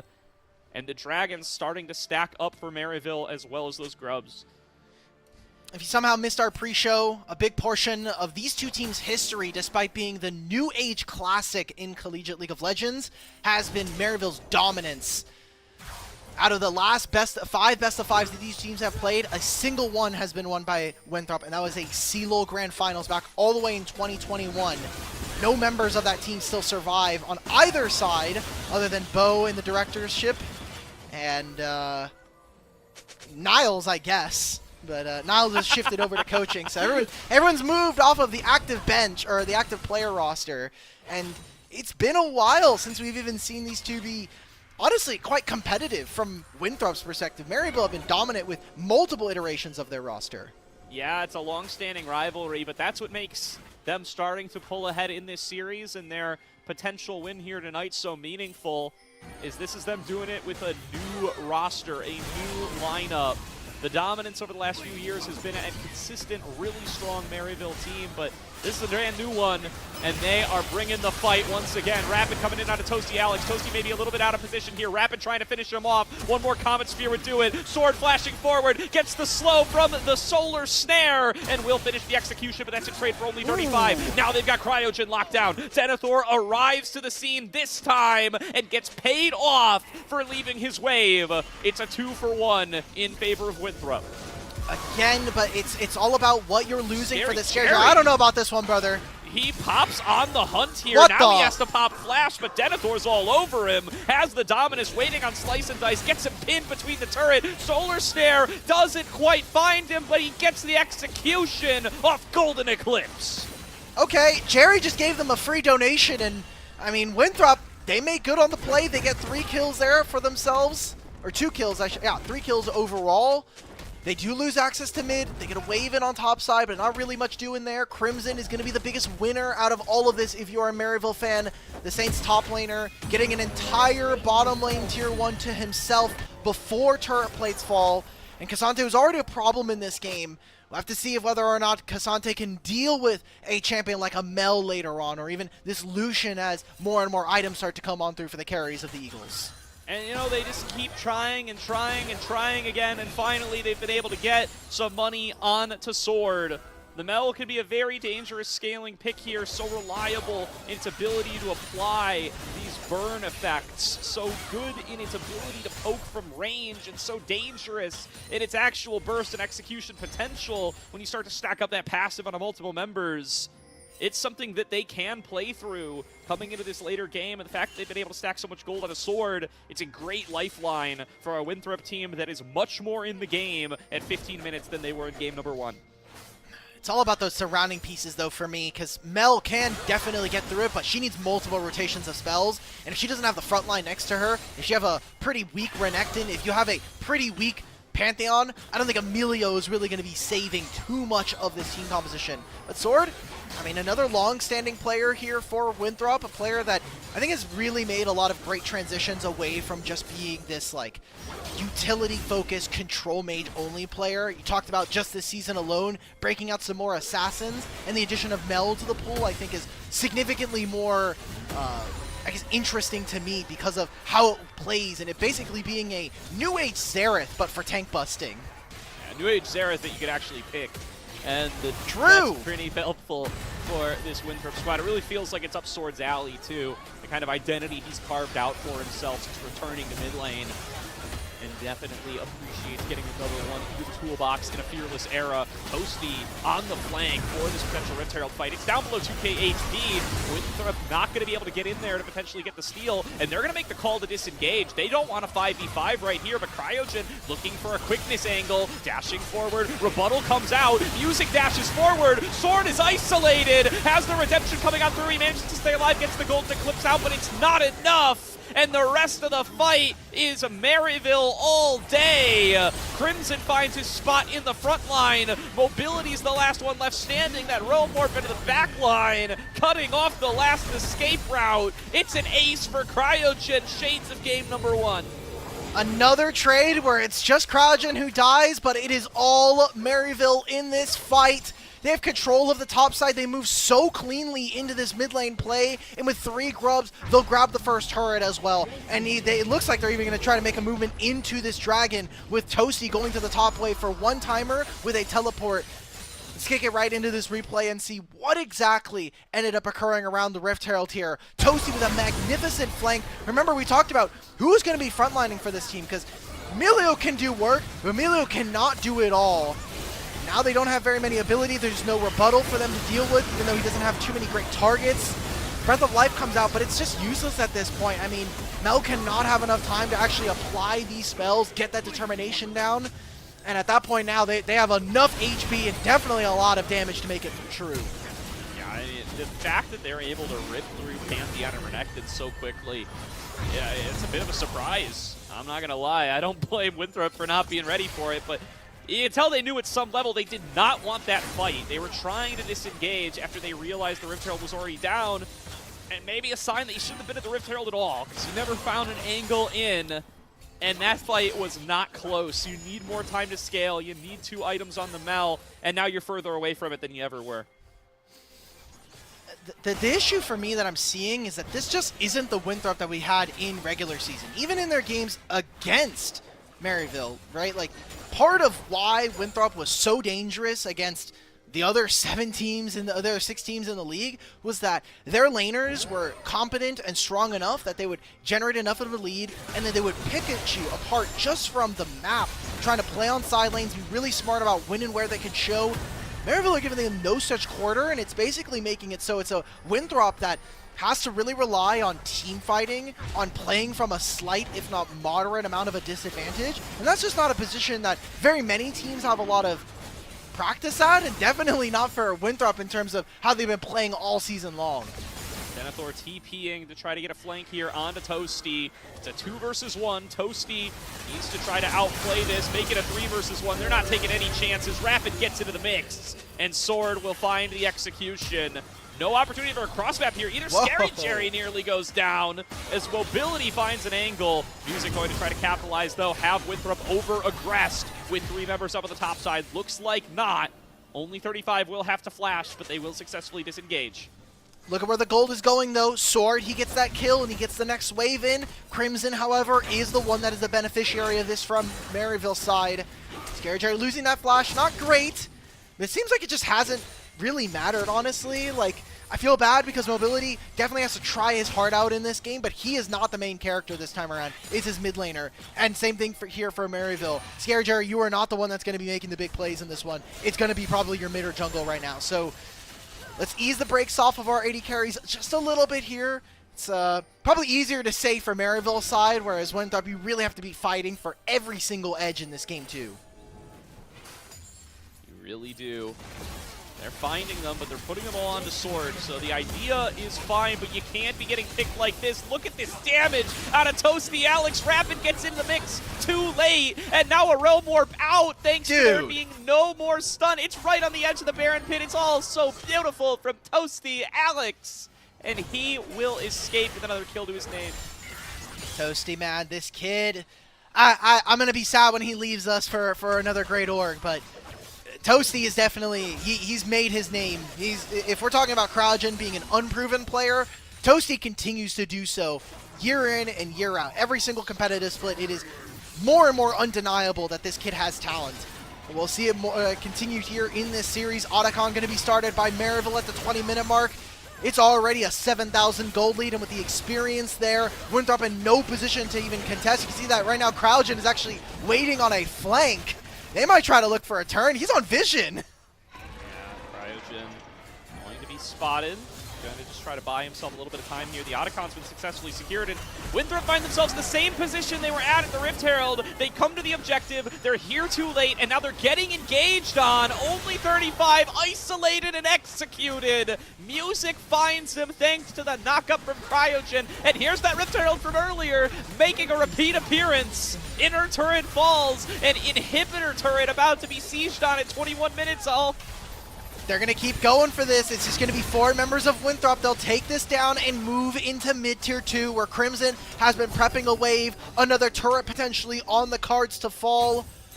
Seems like that might happen. I mean, 3 grubs, an aftershock, or a demolish proc. Knockup found on a Mobilities, 1 shot. Maryville find another engage right as only 35 respawns, and they will maintain a 5 versus 4 advantage. 2 inner turrets down. So in the pregame to this, there were some questions that we got to ask for Maryville. Crimson was asked about his matchup versus Denethor, and in it, at the very last point, he said it'll be a quick 2-0. Now, I don't know if he knows or was told that this is a best of 5, but in terms of accuracy of the statement, he's definitely making it seem like that's going to be the case. It's going to be a quick 2-0. Is that how the series does that mean a 3-0? No, not necessarily. But you got to give him the props for the call out here. I mean, he called his shot, and it appears to be hitting the mark. Those inner turrets are worth so much gold that the gold lead is back to 10K. We're in game number 1 territory all over again, Hulk. This is that miracle turf that you were talking about earlier, and showing it once again. We heard from Music in the pregame interview, a best of 5 It's about problem solving quickly. It's about adapting over the course of these games. We need to see Winthrop adapt. I need to see them do something right now because just nothing is working right now. Another slow early game from them where they weren't able to find too many objectives. More of these outer turrets are going to fall. It is just the inhibitor line again. 15-17. We are very close to our last game. Game 1, Winthrop ended with 7 kills, and that was a 26-minute affair. Maryville are just under half the amount of kills they had in that first game and looking as dominant as ever. Another beautiful engage from Music. Keeps stacking up those 3 talent strikes, using the third in the perfect moment to take out Mobility. He dies with Barrier and Flash up. Sword goes down, Denethor goes down, and game number 2, Nexus, soon to follow. Chain CC found on only 35. Rapid desperately trying to clear the wave with one more Grand Starfall, but he's going to get chased into his fountain by the might of Maryville. They are about to find themselves a second inhibitor, and it doesn't look like they can close out the game quite yet, but they are damn close. Yeah, looks like they'll take another recall here. All right, everybody, let's play a little bit of a fun game. Game 1, 26-11 was game time. We're going to take another reset here. Do we think it's going to be an over? Do we think it's going to be under? Because Maryville are really trying to put the brakes down on this game number 2. And in this series, again, just the level of domination we've seen from them just in Division 1 and across Collegiate as a whole in 2025 is near unmatched. It's looking pretty one-sided in this final. No shades of the Week 1 matchup to be found. This team's got more time to gel together, and it shows over the course of these 2 games so far. Firing on all cylinders, operating as one, constantly able to sync up for these engages, and it doesn't look like the Winthrop squad can do anything to protect their carries up against it. Music having an all-timer series here in particular. Gotta highlight this guy. These engage angles have been awesome. This jungle pathing's been awesome, and there's just nothing Winthrop seems to be able to do to be able to put it together and find themselves an angle in the game. Okay. On to only 35, will not be able to find the kill here. Realm Warp coming through from Toasty Alex. Knockouts coming on across from Cryogen. Quick misses pop. Rapid going to be the target. He falls low, but it's a 1-for-1 trade. Jungler for jungler. All out to the back line from Crimson, trying to finish off Denethor. Toasty Alex continues to pump out the spell fluxes, and Scary Jerry follows it up with boomerangs to be able to finish off Sword. That was the member they needed to be able to clear out these waves. Mobility, Denethor, and only 35 going to try to stage a fight. Make it Mobility and only 35 as Denethor is just going to fall where he stands, and Mobility going to meet the same fate. Maryville continue to dominate, and Maryville will take us to match point after quick back-to-back wins. It was called out by Crimson in the pregame. Quick 2-0. Wow. First best of 5 ever here in Division 1. It is only met by an undefeated Maryville in the very first season. 7-0 in series, 14-1 in the regular season, and undefeated in the playoffs so far. They now move to a 17-game win streak here, and potentially could end the very first season with an insane record of 18 games won in a row. I said it before in the regular season, and I'll say it again here. This new Maryville roster, particularly the trio that they've brought in of Crimson, Cryogen, and Toasty, 3 players under 20, the most optimistic look, not just in Collegiate, but in all North American League of Legends right now. These guys are so good, so early in their careers. The ceiling, it's impossible to see. It's so high up. These guys are looking like the best in the business right now. And remember, this is a tournament that effectively doesn't really have all that much outside of the prizing and the prestige of winning the very first season, because we're going to go into a very short kind of winter break, and then you have to start thinking about all the different leagues that are going to start up around February, March. CeeLo is going to start to kind of get into high gear. You're going to be having all of the potential Tier 2 games that some of these players are going to be witnessing and playing at the same time, alongside all the other regional leagues that are happening in Collegiate and Tier 2. So there's a lot going on for now, but this is going to be our last taste of both of these 2 organizations and programs before 2026. And you mentioned it at the very beginning of the show. This is going to color so many narratives, not only just for these 2 teams, but the collegiate landscape as a whole. Yeah, Maryville looking to set the tone for 2026, and it is a dark tone for the rest of the region and for the rest of the scene, if this is what it's going to look like. Setting up for a very, very dominant season and looking to close out a very dominant season right here in Division 1. Could be one more game, could be up to 3. That's up to Winthrop and what they can do to adapt coming into this third draft. We're going to throw it to a quick break while they do that, but stay tuned. We're going to be back for our match number 3 in very short order. Think you know how today's matches will play out? Prove it with Division 1 pick'ems. Follow along and put your predictions to the test. Each week, you can make your picks for both Valorant and League of Legends, or just stick to your favorite game. Predict the winners of our future matches and choose the players you think will have the biggest impact.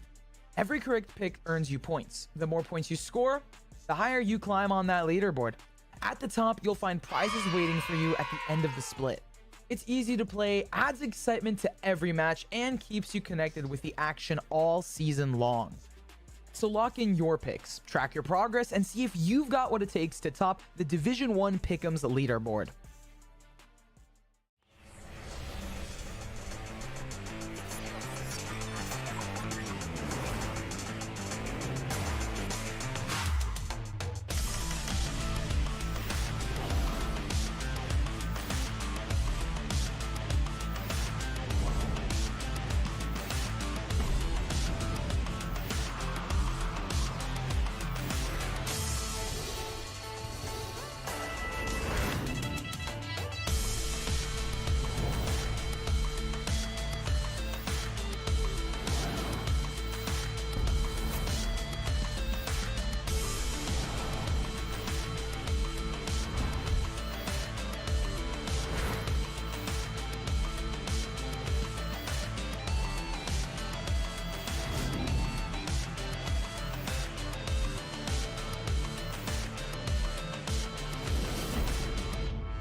Think you know how today's matches will play out?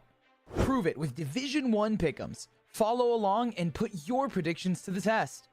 Each week, you can make your picks for both Valorant and League of Legends, or just stick to your favorite game. Predict the winners of our future matches and choose the players you think will have the biggest impact. Every correct pick earns you points. The more points you score, the higher you climb on that leaderboard. At the top, you'll find prizes waiting for you at the end of the split. It's easy to play, adds excitement to every match, and keeps you connected with the action all season long. So lock in your picks, track your progress, and see if you've got what it takes to top the Division 1 Pick'ems leaderboard.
Think you know how today's matches will play out?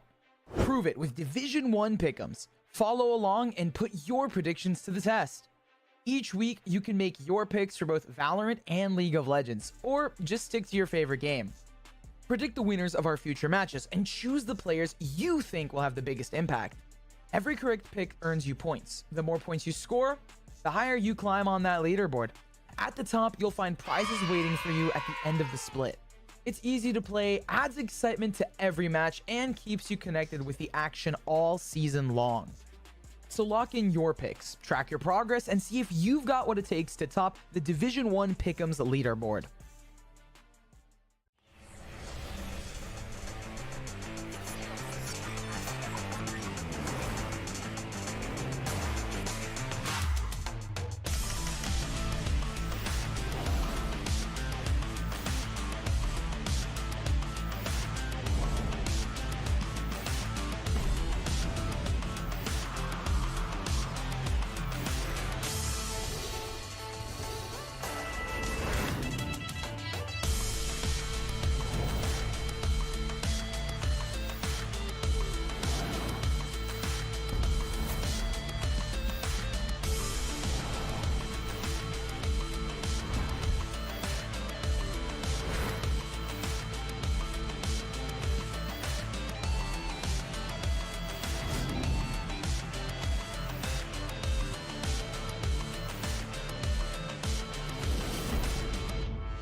Think you know how today's matches will play out?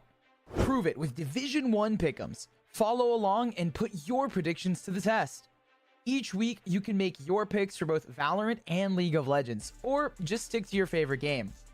Predict the winners of our future matches and choose the players you think will have the biggest impact. Every correct pick earns you points. The more points you score, the higher you climb on that leaderboard. At the top, you'll find prizes waiting for you at the end of the split. It's easy to play, adds excitement to every match, and keeps you connected with the action all season long.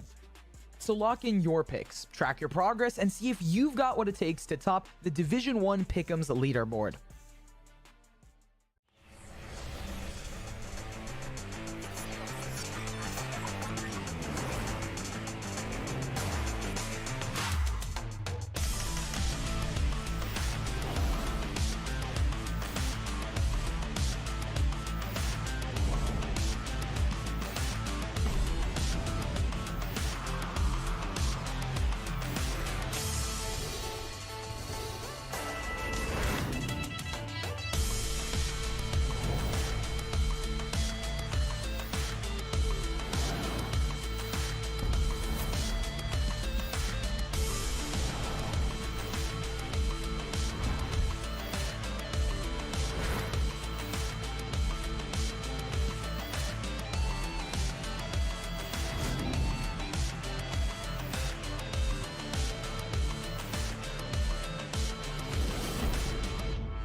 Think you know how today's matches will play out? Prove it with Division 1 pick'ems. Follow along and put your predictions to the test. Each week, you can make your picks for both Valorant and League of Legends, or just stick to your favorite game. Predict the winners of our future matches and choose the players you think will have the biggest impact. Every correct pick earns you points. The more points you score, the higher you climb on that leaderboard. At the top, you'll find prizes waiting for you at the end of the split. It's easy to play, adds excitement to every match, and keeps you connected with the action all season long. So lock in your picks, track your progress, and see if you've got what it takes to top the Division 1 Pick'ems leaderboard.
Think you know how today's matches will play out?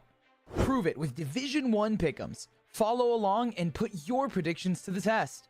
Each week, you can make your picks for both Valorant and League of Legends, or just stick to your favorite game.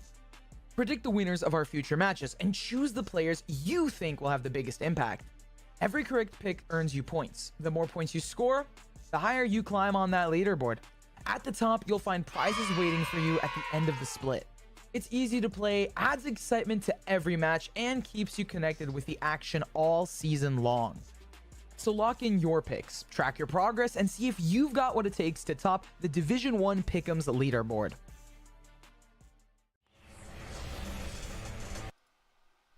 Welcome back, everybody, to the Division 1 League of Legends Grand Final, where Maryville are at match point against Winthrop, and we need to see the Eagles pull a rabbit out of the hat to get themselves back into this series and take us to at least a game number 4. Alec, I think we all want it.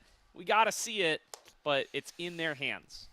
Yeah, it has to be there. It has to be them kind of pulling something out, because everything has just not looked like the Winthrop that we even had going into this finals. Everything seems right as rain here for Maryville, who showed up right after a match over a Nace that they ended up losing, actually. I think it's even funnier. They come straight off of a loss, and now it's just like, I don't know, man. They have completely dominated They're Winthrop mad throughout this series so far. Yeah, maybe they're just playing a little bit mad. Like, I mean, that's as good an explanation as any, because they are looking clean and crisp on the day, and they just look like they're coming in knowing exactly what they want to do and executing on it consistently. One thing that this swap to blue side does, in theory, prevent, at least to some degree, is the early invade of the red buff from Music onto Rapid, which he has done twice in a row and has completely taken over the game from in what both if he games does it number again? 1 and game number 2. If he does it again, it's going to be on the bottom side, which is different. That is true. We're going to have Winthrop again attach themselves with a Trundle B1 ban. And we have not seen them on blue side this entire time. This will be the first time in this best of 5 that they have access to this side. It kind of is going to be very telling what their first pick is. I imagine that it will be around mid lane, because we've been talking a lot about mid lane pools being a little bit more pinched. Obviously, Azir gone, Orianna, Ryze. Now Talia's been permanently banned as well. So with Mel now gone, I wonder what we'll be getting from Sword. And honestly, I just want a better matchup for Denethor, man. This guy has been getting a lot of attention so far and has had very little impact for such a big game player that we know him to be.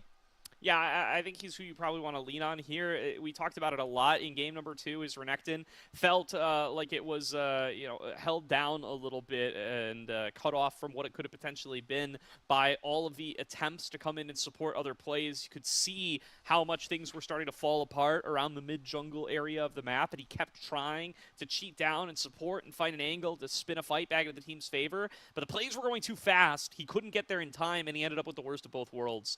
So going to really need to avoid getting neutered that way in this game at number 3.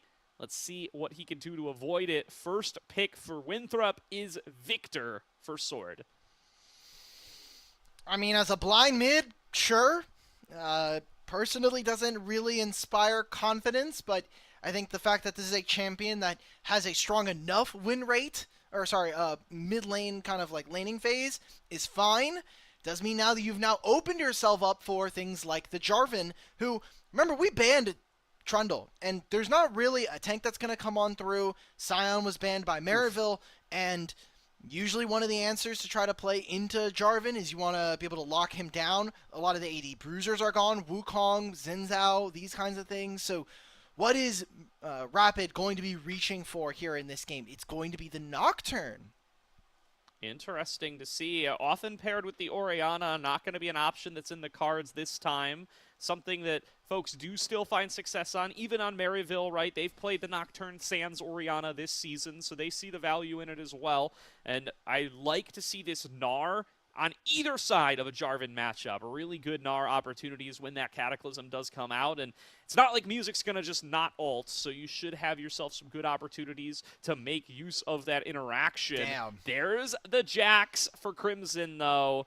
He has been getting the better of Denethor all series long, and he gets his most played champion in a good matchup here in game number 3. Not only a good matchup in the lane, but I just think stylistically, from what Winthrop are showing, this champion Jax is a beast. Like, the counter-strike and leap strike into a flashless Victor, good luck playing the game. Even in a skirmish where the junglers are involved, Nocturne doesn't want to get anywhere near a Jax if he doesn't have the spell shield. So, really cool stuff going on. I think the interactivity of trying to use the Nocturne ult versus Galio to turn off the heroic entrance is interesting. Again, it all comes down to timing here, and we've seen Winthrop struggle a little bit here throughout this series. A good call out on that interaction, and now with the top sides for both teams selected here, Scary Jerry the next one up to pick. Mobility and only 35. What can they craft for themselves in the bottom lane? This was our featured matchup for the night. Scary Jerry up against Mobility. Mobility has prided himself on his ability to be that kind of safer, more consistent player of the two. he should be able to scale himself up. He should be able to be a big late-game teamfight carry. There's been no late-game teamfights to be had because of the large leads that Maryville have accumulated for themselves. Are you going to lean into that strategy a little bit more and try to be the really big late-game carry? Or are you going to look for something a little skirmishy? You're going to do the latter. You pick the Jhin up against the Ashe for a little more pick potential. And that late-game carry, it's got to be Sword on the Victor. I mean, I get the idea. This will be a champion that is also a good takeaway from Scary Jerry if this series is to go on. I like the Alistar going into Jax, Jarvan, Galio. This does feel pretty good. This Winthrop draft is starting to really come together. I think also having the Deadly Flourish where you can interact at range if Nocturne does go flying. Your AD carry isn't just sitting there with his hands in his pants and he's like, well, I don't know what I'm supposed to do here, guys. Like, I can't really interact. He'll have the range, he'll have the Deadly Flourish and the ultimate. Renata is interesting as a way to counteract some of the shorter range nature of Winthrop's carries. My only worry here for Maryville is that if they fall behind, they're going to have a big lack of damage coming on through for this composition. But I think the same can be said where Winthrop don't have very many tanks to kind of withstand a Jax or even a Jarvan going forward. Yeah, definitely. They need to kind of punt him out, and they only really have one of those in the form of the Alistar. So really going to need to make sure you're able to keep this Victor safe. If you're able to find the advantage early on, it's going to pay off big time for the Eagles. And that's what you're going to be crossing your fingers and hoping for, doing your best to manifest on Summoner's Rift as we get into what could be the final game of the Division 1 Grand Finals. Maryville 1 game away from a perfect playoffs run. Winthrop trying to extend tonight's best of 5. By the way, in the best of 5s that we have actually seen between Maryville and Winthrop, only 2 of them have ever actually gone, only 1 of them has actually gone to 4 games. The rest of them are 3-0s. You look all the way back in NACL Split 2 playoffs between these 2 teams, a 3-0 for Maryville, known as Dark Zero Dragonsteel at that time. 2024 CLOL, a 3-0 for Maryville. 2023, a 3-0 for Maryville in CLOL championships. And even you look back all the way to Gateway Legends in 2021, another sweep for the Saints. So Winthrop are going to not only have to break tradition, break history, but they're going to have to do it in reverse sweep fashion against the overwhelming favorites of the tournament. And they just become more and more overwhelming favorites with each game that passes. They look like they are flawless in their ability to execute on these early games so far up against Winthrop. They've come in with a really strong game plan, and we haven't even really had to see them change it up much. Now that the side swap has come on through, maybe that's going to force their hand and maybe create some interactions where Winthrop feel a little bit better here. See the top laners start to go at it right off the bat, and this is going to be a lane I think we're going to see a lot of action early on. Only 35 with the early headbutt in the bot lane exchange as both supports do pop that heal for the early trading power. Look at Sword already. He's starting to get some vision. He wants to see if they can find music early. It's going to be junglers going towards opposite sides here with music pathing down towards Scary Jerry and Cryogen, with Rapid making his way up towards top side. Wants to help Denethor make sure that he's safe on the bounce, because that's one of the places where it can be a little scary, and it's a good way to punish this Jax. Good to see this bot lane starting to push There we go. in for Cryogen and Scary Jerry, and only 35 taking the brunt of the abuse from it as he falls below half HP. Still does want to threaten that potential engage, especially underneath the turret. A flash headbutt, or a flash pulverize headbutt underneath the turret could really start to swing this early lane in the favor of Winthrop, and the kind of play that only 35 is clearly looking for. Beautiful handshake though from Cryogen. Will be able to stop only 35's distraction. It is a reactable move that he can do if he tries to headbutt in. A little bit of a split lane here as we take a look at both of our lanes. I think it's really interesting that we did see pings come out from Winthrop saying, okay, music's on the bottom side of the map. He asked that that's really the only place he can be right now, as this Jarvan is going to finish his 6th camp on the blue buff. A little bit ahead of the Nocturne, which can be scary. This bottom lane is prepping a wave. I don't think the music has enough time to get here, but they are stalling it out. Seems like they want to try to make this. It'll be on vision, however. Music coming in for for the early bot lane dive. This is a departure from his strategy so far, means he will not be attacking Rapid. Can he get away with this, though? The wave being cleared out incredibly quickly does make this dive look a little bit tough. The next wave is crashing on in. Eyes on what only 35 and Mobility can do in this 2 versus 3. Nice punch found by Toasty Alex. He gets the first blood. He calls out the flash. Solo kill for the Maryville mid laner. The dive is a 1-for-1. And what a move there in mid lane for Toasty to find the early advantage. And that's a solo kill, by the way. That is the Galio versus Victor. It's hard for Victor to get much done in this matchup. Jerry pops the ghost. This could be only 35 losing his flash. Potentially trying to get a little aggressive here. I don't even know if he's going to get away with the flash. Does flow it. Scary Jerry not willing to commit his own. That is another engaged rule down. And this is where we see only 35, no Hex Flash on the Alistair. Interesting. I wonder what his choices were, because he did go for Unsealed Spellbook. So if that's the case, then is he going for upgraded boots? I don't know. We'll have to take a look. We're going to go for a replay here. See what happened in this bottom lane dive. It was on Vision, yes, but there's just nothing for them to do. There's no jungler in the area. Rapid was trying to see if he can make a wraparound on mid. And I gotta say, Gordo, I don't really care that CryoGen dies into the 1-for-1. I'm just looking at this massive wave that Mobility is going to miss out on, and the gold lead now that they're going to be experiencing from the side of Maryville. Yeah, and we cut away from it real fast there, but I do want to once again give props to Toasty for that solo kill as well. Calling out Sword's Flash with the Winds of War. Knew exactly how that fight was going to play out from the moment he connected the Justice Punch. And he reaps the rewards with that kill.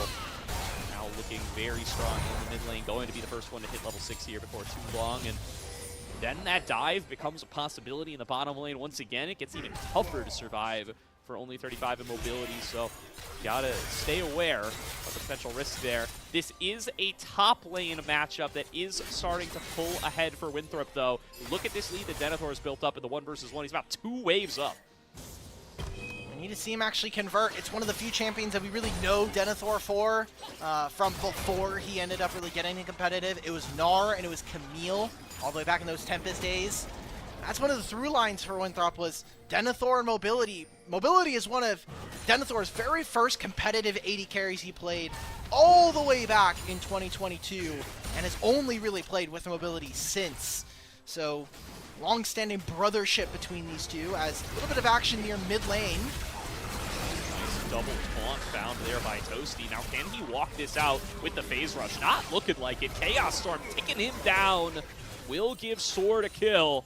And will move the scoreboard up to 2-2. Dead even here at 6 minutes and 30 seconds, and that is the best Winthrop has done so far today. A mistake from Toasty turns into a good play for Winthrop. I'll take the timer that opens up for them.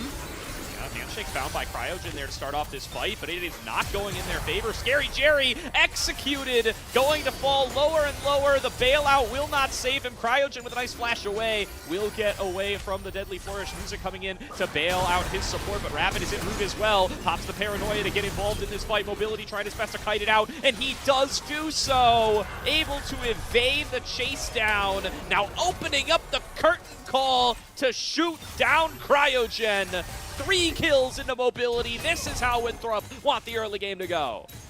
There we go, and finally, everything is starting to click for them. They're making plays happen. Denethor solo. Denethor nearly able to finish off the kill. A nice counter-strike from Crimson, though. Looking to punish. A tested flash away from the heroic entrance, but Denethor cannot clear the knockup. And now Crimson going to look to try to keep this fight going. Knows that he's low, but it's too aggressive. Crimson with a mistake. Doesn't respect the potential for Sword to join in the fight. It'll be a 1-for-1 trade thanks to that one, but that gold going over to Sword, I don't think you're happy about it. That's going to get these Victor upgrades faster.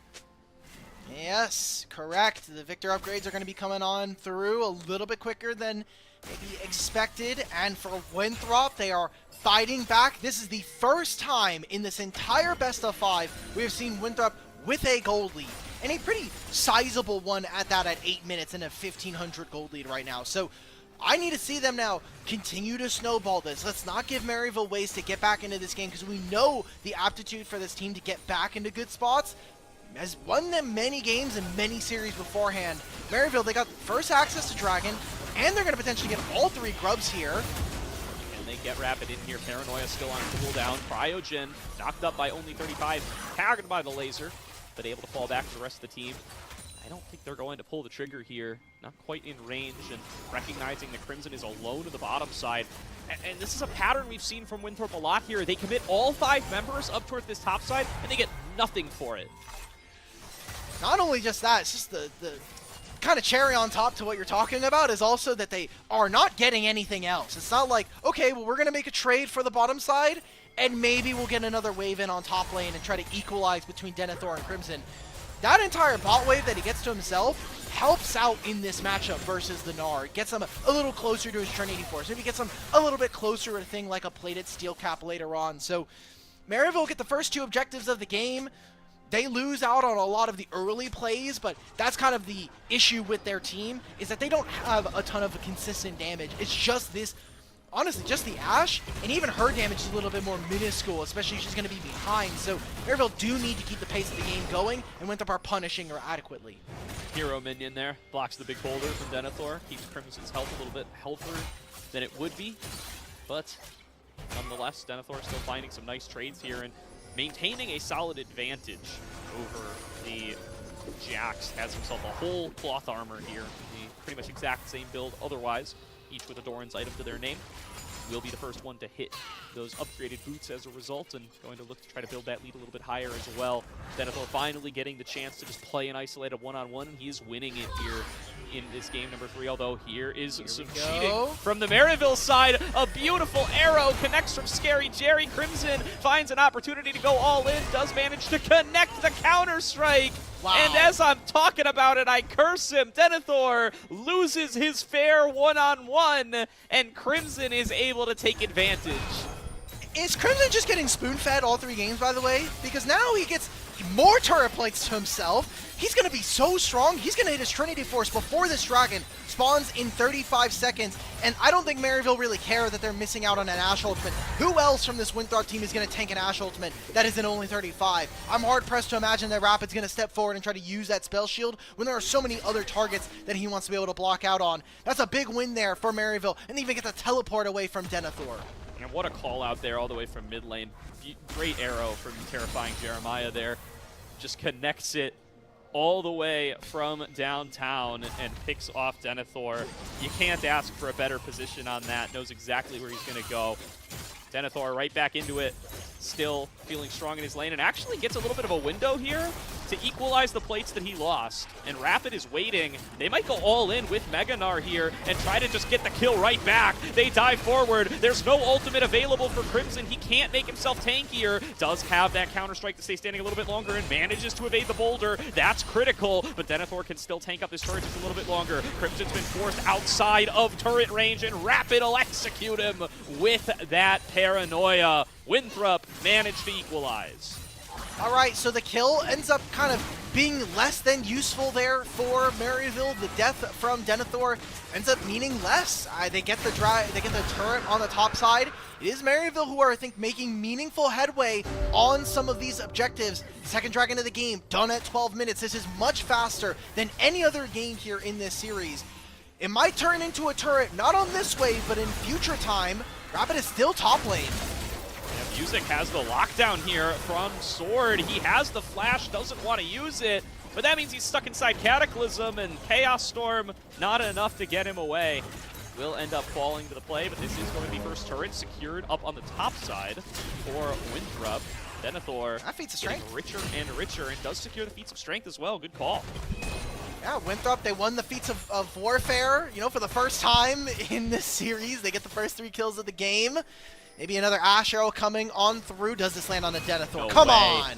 All right, Denethor is able to dodge out on it this time, and he does win out on the trade as well. Bot lane. Extend that one with the Grandmaster's might. Does look like Toasty should be able to pick this one up, but what about the follow-up play?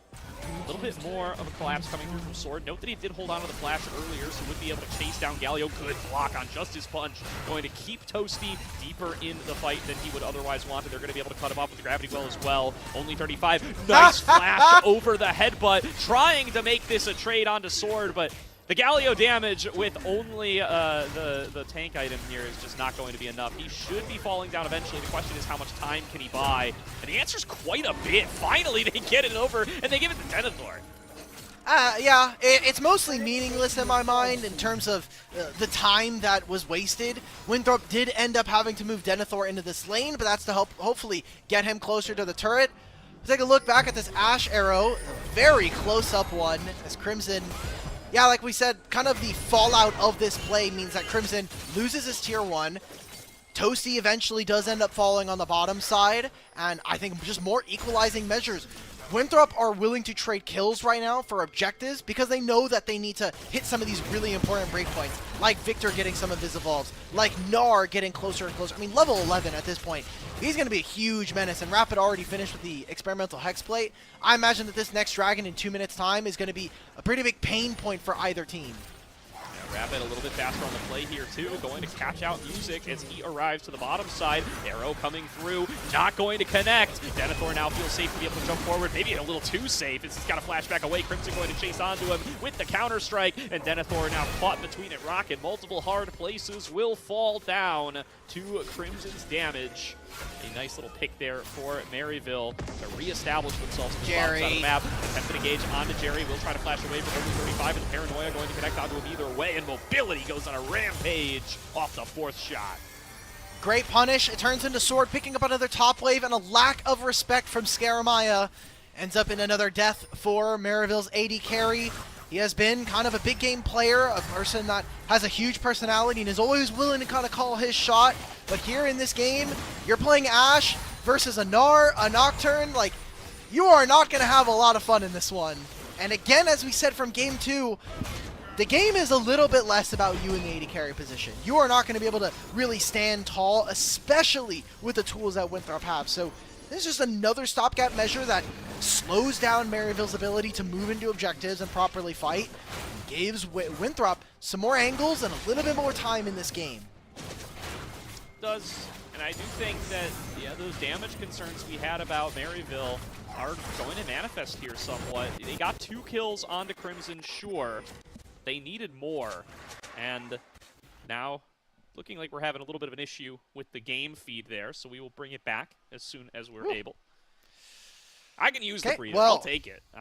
Yeah. We're about to go into a Herald fight. I think it's super scary here because they know Scare Jerry doesn't have flash, right? They know there's a couple of summoner spells. Toasty still doesn't have flash from that bottom lane play. So this is a fight that is really tenuous and is also going to spill over into the dragon that is going to spawn in 2 minutes afterwards. So this fight, depending on how it's taken from Maryville, might end up actually being the last point of real contention that they'll have before we start to see Winthrop really go into the driving seat and take over.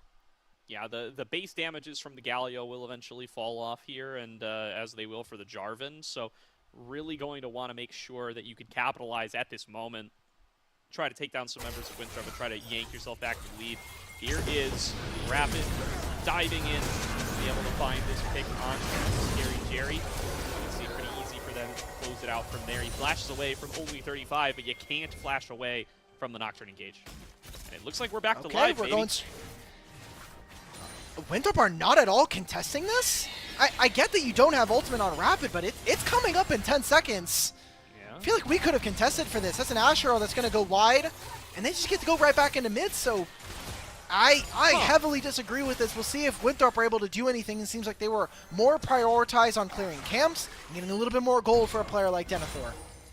Yeah, maybe just trying to hit some more of these item spikes. They want to get their second onto Denethor and Sword. They should be the first ones to hit those spikes, so I guess that may be the priority here, and that will make them significantly stronger, but does mean that they're going to end up seeding that Rift Herald. They are in position for Dragon number 3. Definitely don't want to give Maryville Soul Point, but it looks like that's not even Maryville's plan. They're indexing up towards the top side. They place this Herald right away, trying to attack this inner turret and all of the gold that it's worth. Denethor just going to fight this out, basically 1 versus 3 with the addition of Shelly, and they will successfully make the fast play. They can't get the pick onto Crimson either. He jumps over the wall, but does get hit by the Deadly Flourish, and that means that Mobility's support will be enough to get them a kill back. back. Still, the amount of money you secure from that inner turret is so much, it'll make it worth it for Maryville, especially. What is Cryo Dragon, doing? But now Cryogen just walking into the river. Surely the entire Maryville or Winthrop team are not there, ready for the Dragon.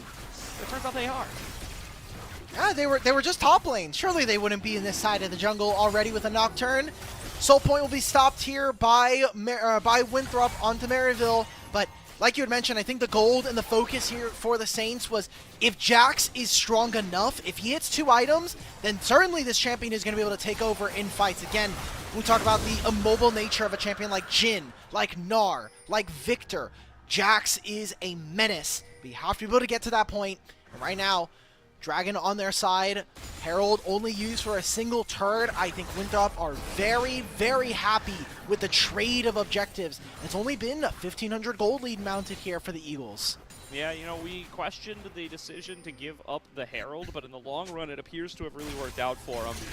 Off of those kills they're able to pick up and the easy secure onto that next Dragon means that Maryville's, potential to be able to secure a fast soul is now not really in the cards. And they are going to have to sit here and deal with this Winthrop team that is going to start to outpace them as they get later and later, as long as they are able to deal with Jax. And so far, they've been able to find answers, although only 35.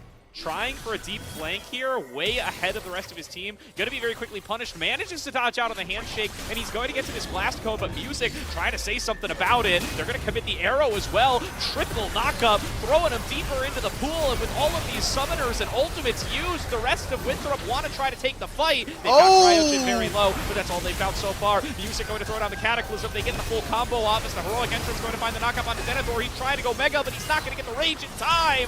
Denethor goes down to Crimson. Rapid now has to flash away from a Justice Punch, but Toasty Alex doing a good job at the front line of being able to stay in. He flashes back in. Double taunt and an execution from Maryville to take the triple kill onto Crimson. 6 kills to the Maryville top laner. And no one dies! Maryville end up living, and those are 3 kills to a Jax that's going to be a huge monster in this game. We'll go right into a replay and take a look at this again. I think that the fact that they're able to stall on the only 35 is good enough. Denethor invests a pretty expensive leap into this, means he can no longer get into this play. Where is the rest of the damage? We talked about the range here from Winthrop, but I think the fact that they couldn't get in, couldn't get Denethor into a good spot. He had no Mega Gnar this entire fight. And then the ultimate from Cryogen, such a massive game breaker here. Just Toasty Alex and the rest of the team really showing up for the squad. The solo lanes are doing massive work to try to claw back what was a desperate early game. This flash from Toasty, man. Oh, he's really playing so fantastically tonight and keeps the streak alive. That triple kill going right where they want it to onto Crimson means that he will get the wealth that he lost out on in the farm department in the laning phase. He's 2 items strong, and now he's got a needlessly in the bank. I think that's probably going to be a Zhonya's Hourglass at some point to give him that additional survivability in these team fights.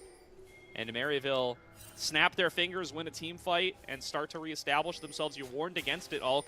Although Denethor, alone with an inner turret here, is going to be a big cost of this Otacon getting started. He needs to TP over to rejoin the fight, but Winthrop are not in position to compete. Yeah, they're not going to even be able to get here in time. He's going to send the arrow to go fly. Does it cancel it? Oh! He manages to get away just in time. They go in with the Paranoia, not going to be able to steal away that Otacon. The damage is coming through. Crimson has the bailout on top of him. Will he find the kill in time? He does not, and he will fall down to Sword. Now they're getting the knockbacks onto Toasty. He's in a 1 versus 4 situation. He may be tanky, but he's not tanky enough. Denethor in a similar case on the opposite side, so they'll both trade kills. 2 for 1 over to Winthrop, but the Otacon goes the way of Maryville. This is such a tense bout. This could be Maryville's last game before picking up a Div 1 championship in the inaugural split. And for Winthrop, it is just for a chance to have another chance to play this series out. We'll get a replay of this Otacon fight. A lot of that damage that we were concerned about. Crimson was a large portion of this fight, but I think for Maryville, they would just love to start off fights with just the Jarvan ult and the Galio. But Nocturne Paranoia makes it impossible for that to happen unless you're standing on top of each other. Toasty and Scary Jerry are trying to zone Denethor off. Well, it's a flash from Scary Jerry. They're just too split up. Once this happens, Toasty's basically abandoned, left for dead, and their only compilation kill is just going to be onto Denethor in this moment. And a rare mistake from Denethor in that fight, if I'm not mistaken, goes for the mid-air Gnar and misses onto Scary Jerry. I think that could have gone even better for Winthrop if they had been able to. Yeah, find Jerry that also ability flashed. the way That was the Jerry Oh, flash there. Okay, Jerry did get the flash out of the way. Very good call then. Well, now we're back to Dragon. We're back to the scene of the crime. They got to walk in here. Denethor and Crimson are splitting. Only 35, not able to intercept the arrow in time, but Sword will manage to actually stay alive. He throws out the gravity well and immediately going to create as much space as he can between himself and the enemy. Crimson! Mobility, not going to have any such luck. Scary Jerry isolated on the other side. They will be able to take him down even through the bailout, so it's 80 carry for 80 carry so far, but only 35 and Sword are plenty low. Rapid taken out of the fight as well. Doesn't have the paranoia to be able to rejoin, and Denethor only going to be mega for a little bit longer. Gets the stun into the wall and a fair bit of damage onto Crimson, but he's still going to be standing, and Music has now found his mark. Wants to get forward on towards Sword. Only 35 going to try to hold it down. Here comes the heroic entrance. They're going to use the bailout to try to cleanse them down on the other side, and now here comes the collapse from Crimson, pinning them between the walls and claiming 3 for Maryville. Maryville will move up to Soul Point with Music, soloing the Dragon, and I gotta say, Gordo, even with Winthrop getting themselves a gold advantage early on, even with some of the damage concerns, it's starting to feel like Maryville are gonna come back in this game. They're continuing to stack these objectives. I think they're having much cleaner team fights, even if they're down a little bit. And Crimson with another massive flank on the Jax is coming back in a big way here in this game 3.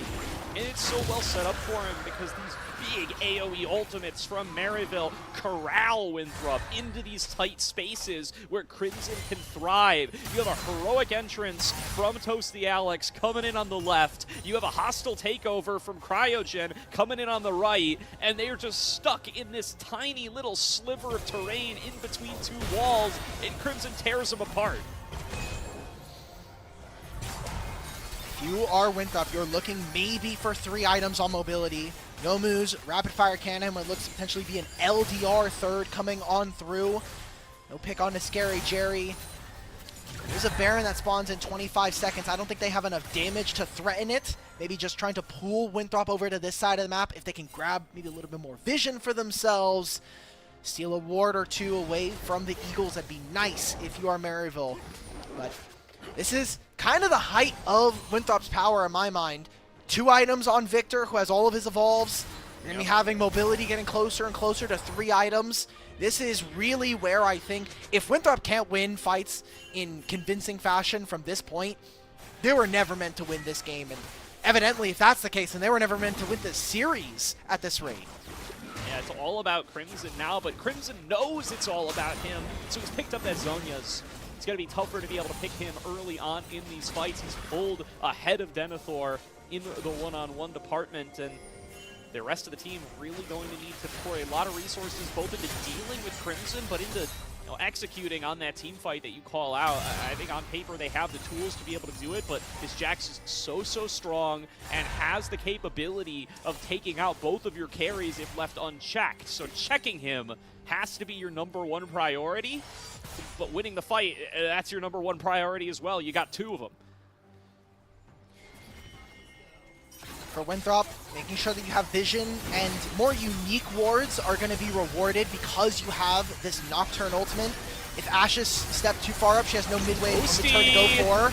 Deep behind enemy lines, not going to get an opportunity to use that taunt. But the arrow going to come on across, going to get cleansed away by mobility. Triple knockup found by only 35. They open up the curtain call and they're starting to find shots on through. Mobility is low, or rather Music. They're going to get the knockup back in from Denethor, and now the Chaos Storm's starting to rain across the rest of the team. They will be able to take out Crimson, but no, he goes to the stasis and he prevents the reset from coming through for the Chaos Storm from Sword. Now they're going to try to kite it on back. Sword of mobility trying to pump out the damage. They take out Toasty, but Scary Jerry still finding arrows on the opposite side. It's a 2-for-2 exchange so far but the execution onto the Jax was critical. They needed to get that top laner off the map. Now what about the rest of the fight? Slow's found by Scary Jerry, but mobility, he's on the 4th shot. This clip deals so a much teleport. damage. If he can find it on towards Scary Jerry, it'll be huge. TP coming through. Denethor doesn't want to give up on this fight. He knows the cryogen is low. He smells blood in the water, but he can't get the flank angle. He cannot cut them off, and the Saints will successfully retreat.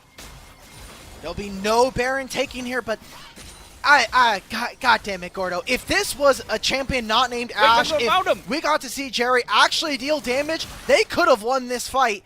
I mean, Music should just be able to flag and drag his way out. An Ash ultimate that is going to reach for some of our producers here ends up not landing. Maybe Winthrop feeling like they have to pull the trigger now. They have to be the ones that start up this Baron. We'll go into this replay, and this is a tough fight because of the lack of damage. Also the range that I think they're overextending into here. There is nothing that's going to be able to land on the mobility. It's just an arrow, but he gets out of that after using the cleanse. He sets up with a great deadly flourish into curtain call combo. And it is basically Denethor who saves this entire fight, who lets them set up alongside Sword to win this one. Yeah, great stasis from Crimson here. Prevents the reset from coming through on towards Chaos Storm. That could have won the fight for Winthrop right there, with Sword being able to continue to rain through the damage, picking away for the rest of the fight. Really good job of mobility to absorb the pressure of that engage too. He tanks the engage from Toasty. He tanks the ultimate from Music. He tanks the arrow from Scary Jerry. And it cost him both the summoner spells, but he manages to survive it all. Now, not going to have it for this next brawl, and the Baron going to be the scene of it in all likelihood. Denethor transforms. No It's way. jumped onto by Music, has to use the Gnar to jump away and manages to evade the arrow. Cryogen's not willing to let him go, though. Fishing for a handshake, doesn't find him. Mobility is jumped onto. He doesn't have the summoner spells. Heroic entrance will kill him. Toasty picks it up, and now mobility is gone. Pings onto Baron. Maryville looking to cash out. Just with that save alone in mid lane, it may not have been enough. You're talking about it's good that mobility lives, but now what is it worth? Is the death worth? Is your summoner spells worth you losing the Baron? 29 minutes. Yes, Winthrop will move to the opposite side of the map, but look at what Maryville's laners are doing. Toasty and Cryogen are making their way over here right now. Crimson can recall and teleport. They're not going to give this up for free. They're going to try to take a fight. They need to be able to melt this dragon down quickly. You can't afford to give up the soul. They should be able to secure it. They will do so, but now what about their exit plan? Crimson is teleported into the lane. Coming in on the flank. Sword has already found his way out. Only 35 going to try to TP, but he gets stunned. And only 35, you're staying right here, brother. Meanwhile, Music has locked down Sword on the opposite side. They'll be able to execute it with the damage from Toasty and Cryogen. And 2 more members down, make it 3 for Winthrop. Maryville just continue to push their advantage. They might make it 4. Rapid's got nowhere to go. He's locked in a one-on-one with Crimson. I can't wait to see the gold graph for this game, because this is going to be a depressing one if Maryville end up winning it. If you are an Eagles fan, Winthrop now down 4 members. Everybody but mobility is dead right now. And with this Baron, they're going to be looking to knock on the inhibitors and start breaking open the base of Winthrop University. Maryville continue to steamroll them, even within a weaker early game. Even with some shakier mid-game sequences, we are still seeing this Maryville team absolutely own the Winthrop Eagles. It was looking so promising for so much of this early game. Only 35 catches a desynced recall, and they may catch a break here. Cryogen with nowhere to go. Winthrop are able to get themselves a numbers advantage on the map for 45 seconds. A little bit of space to breathe while they try to wait out this Baron buff. Merely a moment in time here for them, but Dragon doesn't spawn for another 3. There's no Baron to play for, so it is all about Winthrop surviving the next minute and a half of Baron, and whether or not they can continue going on forward. Talk a lot about what's going to happen on the other sides of the map. It seems like a small engagement on the Denethor, but he'll be fine. Maybe we see Maryville get engaged upon. Any little bit of vision. Scary Jerry doesn't have flash quite yet. Remember that snap engage with the ability from mobility and rapid does allow for them to find someone like Scary Jerry off. What they need to do. protecting mobility needs to be a priority as well. He's got his summoner spells back up so he can try to do some magic like he did in that earlier fight in mid lane, absorbing so many tools from Maryville. Really thought it could have been checkmate right there with the flank that Toasty found. Was able to outplay it. Gonna need to see that magic again. Music going to be looking to get the really reliable engage combo off with Toasty that have won them multiple fights already. And it's still just turtle mode for Winthrop while they try to wait out this Baron buff. Small engage. Okay, Music loses almost all of his HP. Crimson and Denethor are fighting. Yeah, maybe a mistake there for Music. Loses a lot of health, and it might kind of stop this push. That was the last one they were really going to get with the Baron buff, and now he's going to have to retreat away. We'll be able to heal off the Wolves a fair bit. 35 going to get picked by the arrow, but just pops Unbreakable Will. That is going to hurt their ability to have a tanky front line if another fight breaks out in short order, but I think Maryville already committed to having to retreat here because of all the health that Music lost earlier.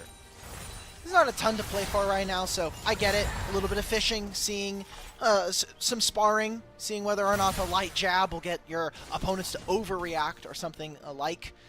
Very tense game here. This is the closest game we have seen from these two teams, but now we're at a 32-minute mark, the longest game in this series. Maryville still have a gold advantage. 5,000 is the lead, soul point in their hands for the last 10 minutes. We're going to have to go again. Are we going to see ourselves a 7th dragon of the game? Or is Maryville going to be able to control the soul? And as a mountain soul as well, by the way, that shielding that they're going to get access to is going to make it even tougher for some of the damage of Winthrop to really break through and kill some of the squishier members. Kind of wants to start a fight here. Music sees his angle. He gets the Cataclysm onto 2. Mobile's going to be able to flash back away, trying to return fire onto him. But there's the hostile takeover coming across the rest of the team. Rapid trying to get onto Scary Jerry. Going to get taken down into the Guardian Angel. And now he's kind of in a 1 versus 5. Curtain Call connecting through onto Scary Jerry. Keeps him low. But the only one who dies in the fight is Rapid. And now it's a 5 versus 4. Trying to kite it back out. Denethor has returned to mini form. Trying to kite things out now. Crimson going to jump forward. Goes to the counter strike and takes 0 damage for his aggression. Toasty is low. Scary Jerry is low. But Maryville are the ones who win out on the fight. Denethor now trying to fall back. They don't want to give up this dragon. They've got 20 seconds to regroup. That was a great call from Maryville. Recognizing that only 35 sitting on the right side of this fight means that he can't block for anybody if there's an Enchanted Crystal Arrow. So finds Sword, ends up getting them all stunned up in the Cataclysm. That'll be Dragon Soul going over to the Saints. They can't get there. There's nothing for them to do. They can't even take over mid lane, because guess what? The rest of Maryville can come over and stop them. Crimson's going to keep pushing on the bottom lane as well. 35 seconds before Baron. It's way too early for them to even bother in this side of the map. Winthrop are just watching as their chances at a Div 1 championship slowly get ripped out of their hands.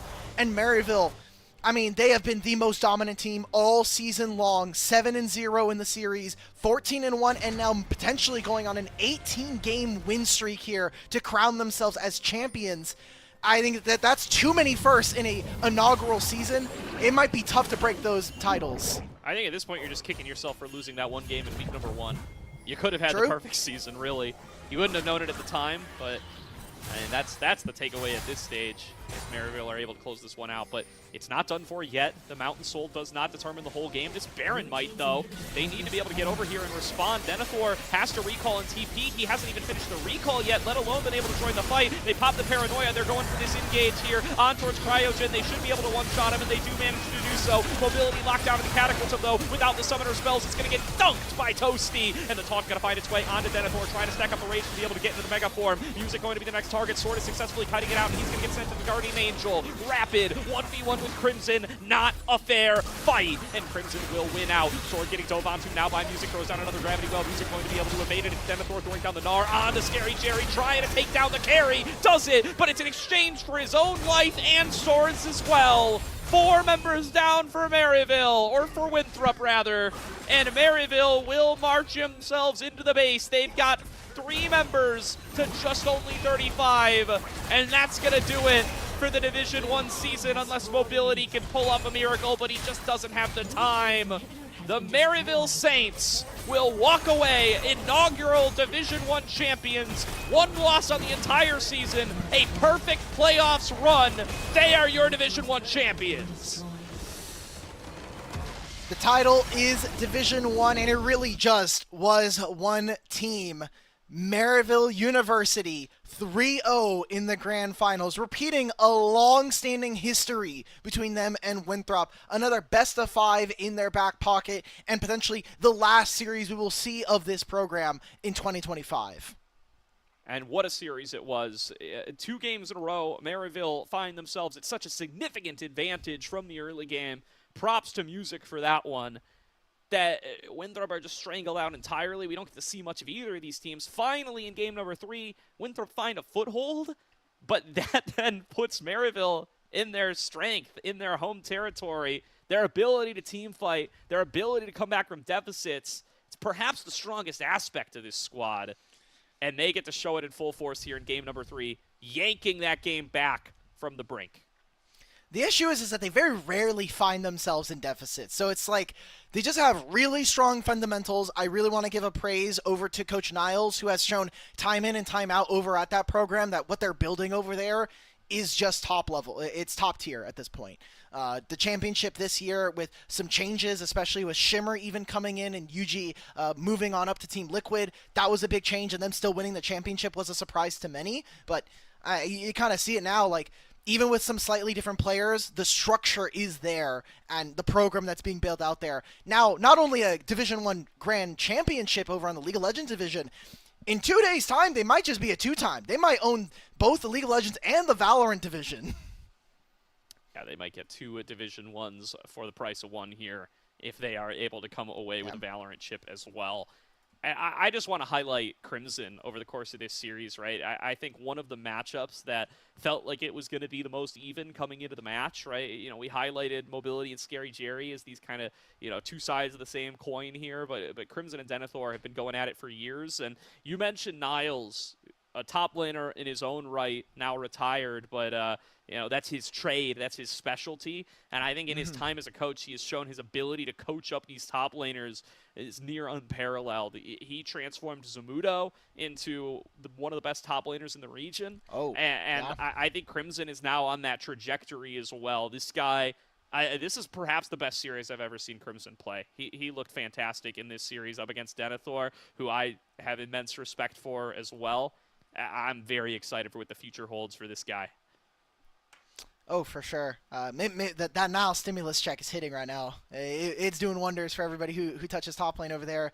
And just in general, kind of want to give one final word over to Winthrop, who unfortunately did fall short in today's series, but have put forward a really impressive body of work across not only this season, but in general. A lot of teams, I think perspective-wise, this is a really big disappointment for them, as yet again is another hurdle that they couldn't cross versus Maryville. But for literally any other team, this is an incredible accomplishment. Like, you go 6-1 in the regular season, and the only loss is against the eventual champions. Many other teams are trying to get to where Winthrop are, but when you are Winthrop University, when you have spent so many years losing to Maryville, it does start to kind of get to you, and hopefully either next season, whether in Division 1 or in Collegiate Championships, we get to see this actually kind of play out, hopefully a little bit more in an even favor.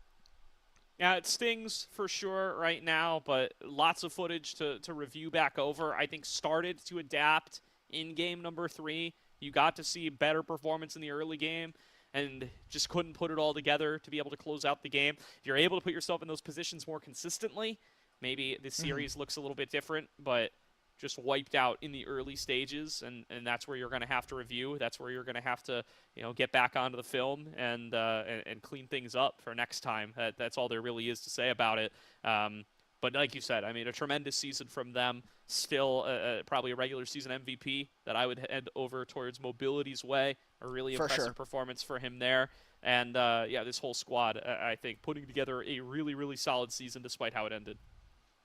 Yeah, and I know you didn't win, but Rapid, congratulations on graduating nonetheless, and hopefully whatever you choose to do in the future, you find success, man. So that's going to be it for us for right now. We're going to take a short break, and when we are back, we're going to be joined by the victorious Maryville and Music to hear about what he was thinking going into this finals. Think you know how today's matches will play out? Prove it with Division 1 pick'ems. Follow along and put your predictions to the test. Each week, you can make your picks for both Valorant and League of Legends, or just stick to your favorite game. Predict the winners of our future matches and choose the players you think will have the biggest impact. Every correct pick earns you points. The more points you score, the higher you climb on that leaderboard. At the top, you'll find prizes waiting for you at the end of the split. It's easy to play, adds excitement to every match, and keeps you connected with the action all season long. So lock in your picks, track your progress, and see if you've got what it takes to top the Division 1 Pick'ems leaderboard.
Think you know how today's matches will play out?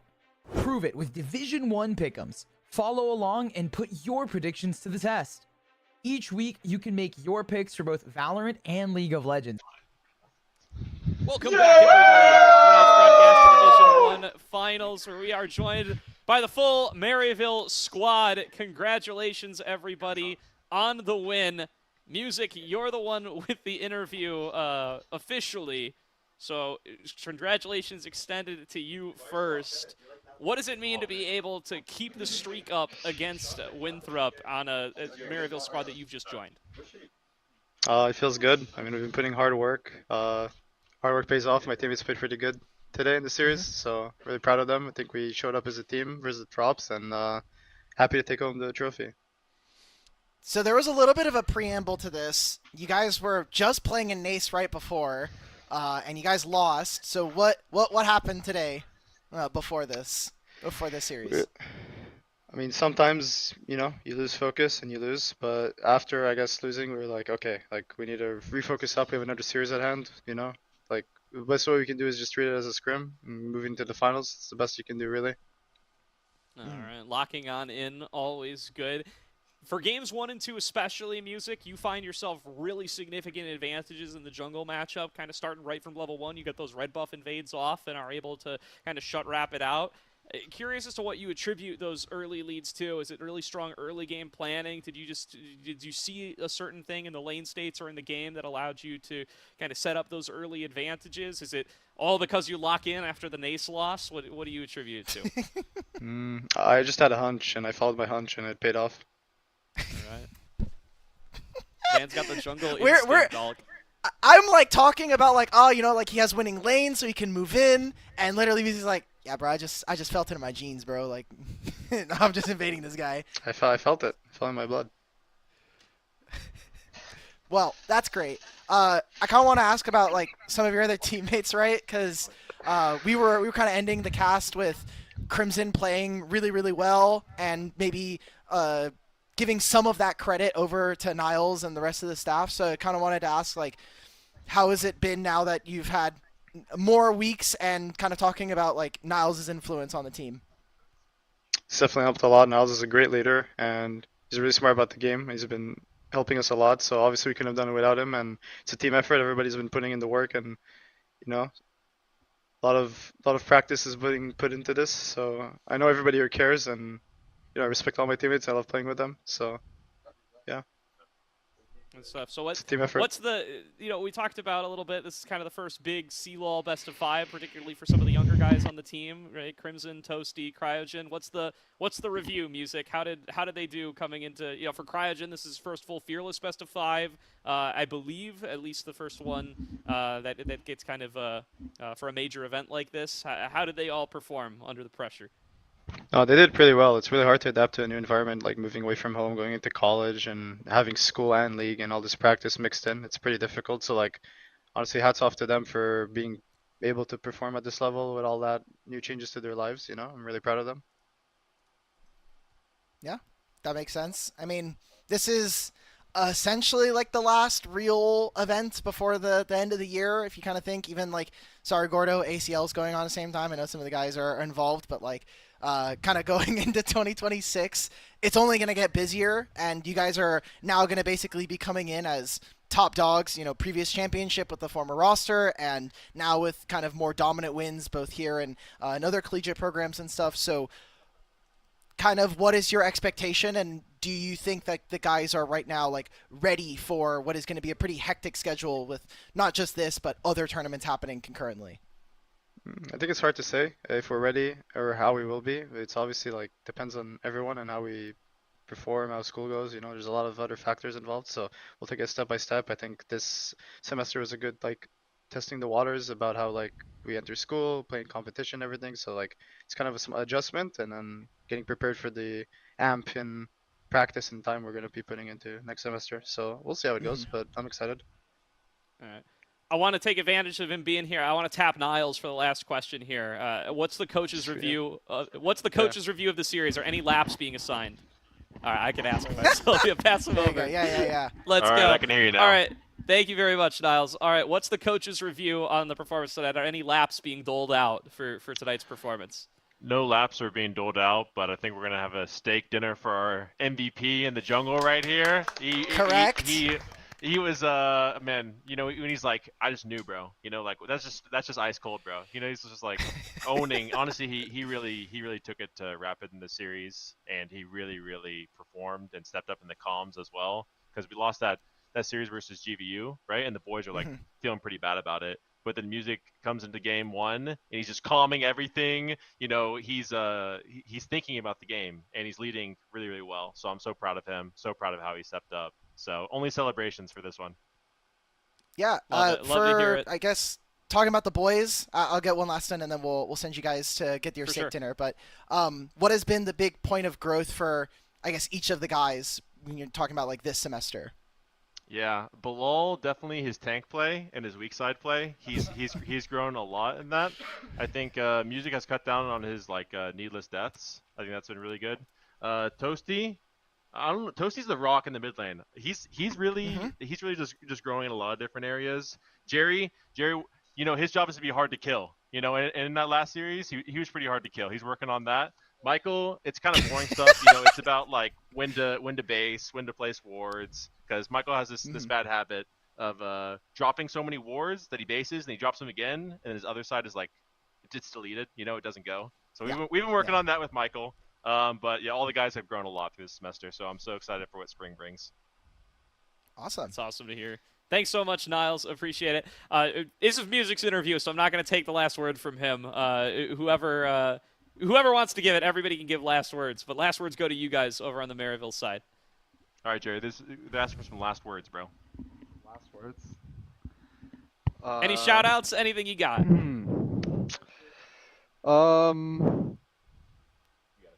Shout out President Ship and shout out Kelly, Aiden's wife, for baking us, homemade goods this whole semester. And shout out GVU for the practice they gave us leading up to this series. Yeah. Real. Let's real. go. Yeah. Let's go. All right. Shout out All my right, dad. pass the He's in mic there around. right now. Shout out dad. Oh, Shout okay. out, Dad. That's good. Pass the mic around. Let's get some last words from the squad. Yeah, I we're enjoyed closing the out for season. presidentship. Yeah. Hello. Hello. What's up? Oh, there you go. Okay. What's the shout outs, Crimson? What do you got to say before we Shout close out? out for the season? Shout out my team. Honestly, I love every single one of them. And Shout out my family for watching my games, supporting me, and shout out all my friends. Nice. Good Awesome. stuff. Good stuff. All Pass right, it along. pass the mic around. All right, Sean. Hello. Hello. Hello. Any last words? Any shout outs? We're closing out for the night, but everybody can get their chance. We're trying to get everybody in. Yeah, I mean, shout out to my teammates. Played great.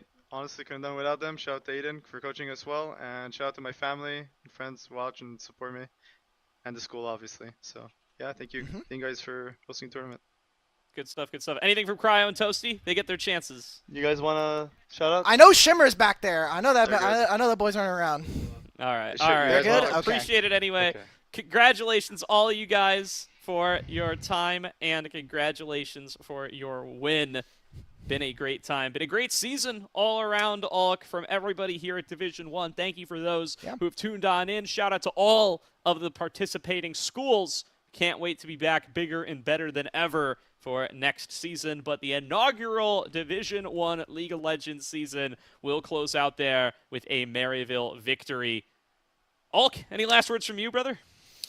No, I'm kind of like, I don't want to say like relieved like in a bad way, but like it's over, right? Like it happened. We have Winthrop now who come in second. We have Maryville who potentially are looking at a 2-title division championship on their hands with going up against St. Clair in a couple of days. And even for the teams who either made playoffs or had early exits or didn't even make playoffs, like Stony Brook was a really big surprise this season. OSU gave us some really funny moments in terms of interviews. And for Utah, West Virginia, and Boise, I really appreciate them for kind of being able to stick through the rest of the league and giving us some individually really exciting moments.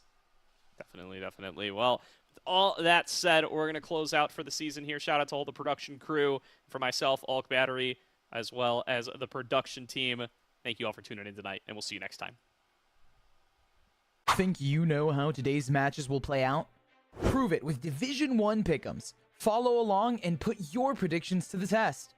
Each week, you can make your picks for both Valorant and League of Legends, or just stick to your favorite game. Predict the winners of our future matches and choose the players you think will have the biggest impact. Every correct pick earns you points. The more points you score, the higher you climb on that leaderboard.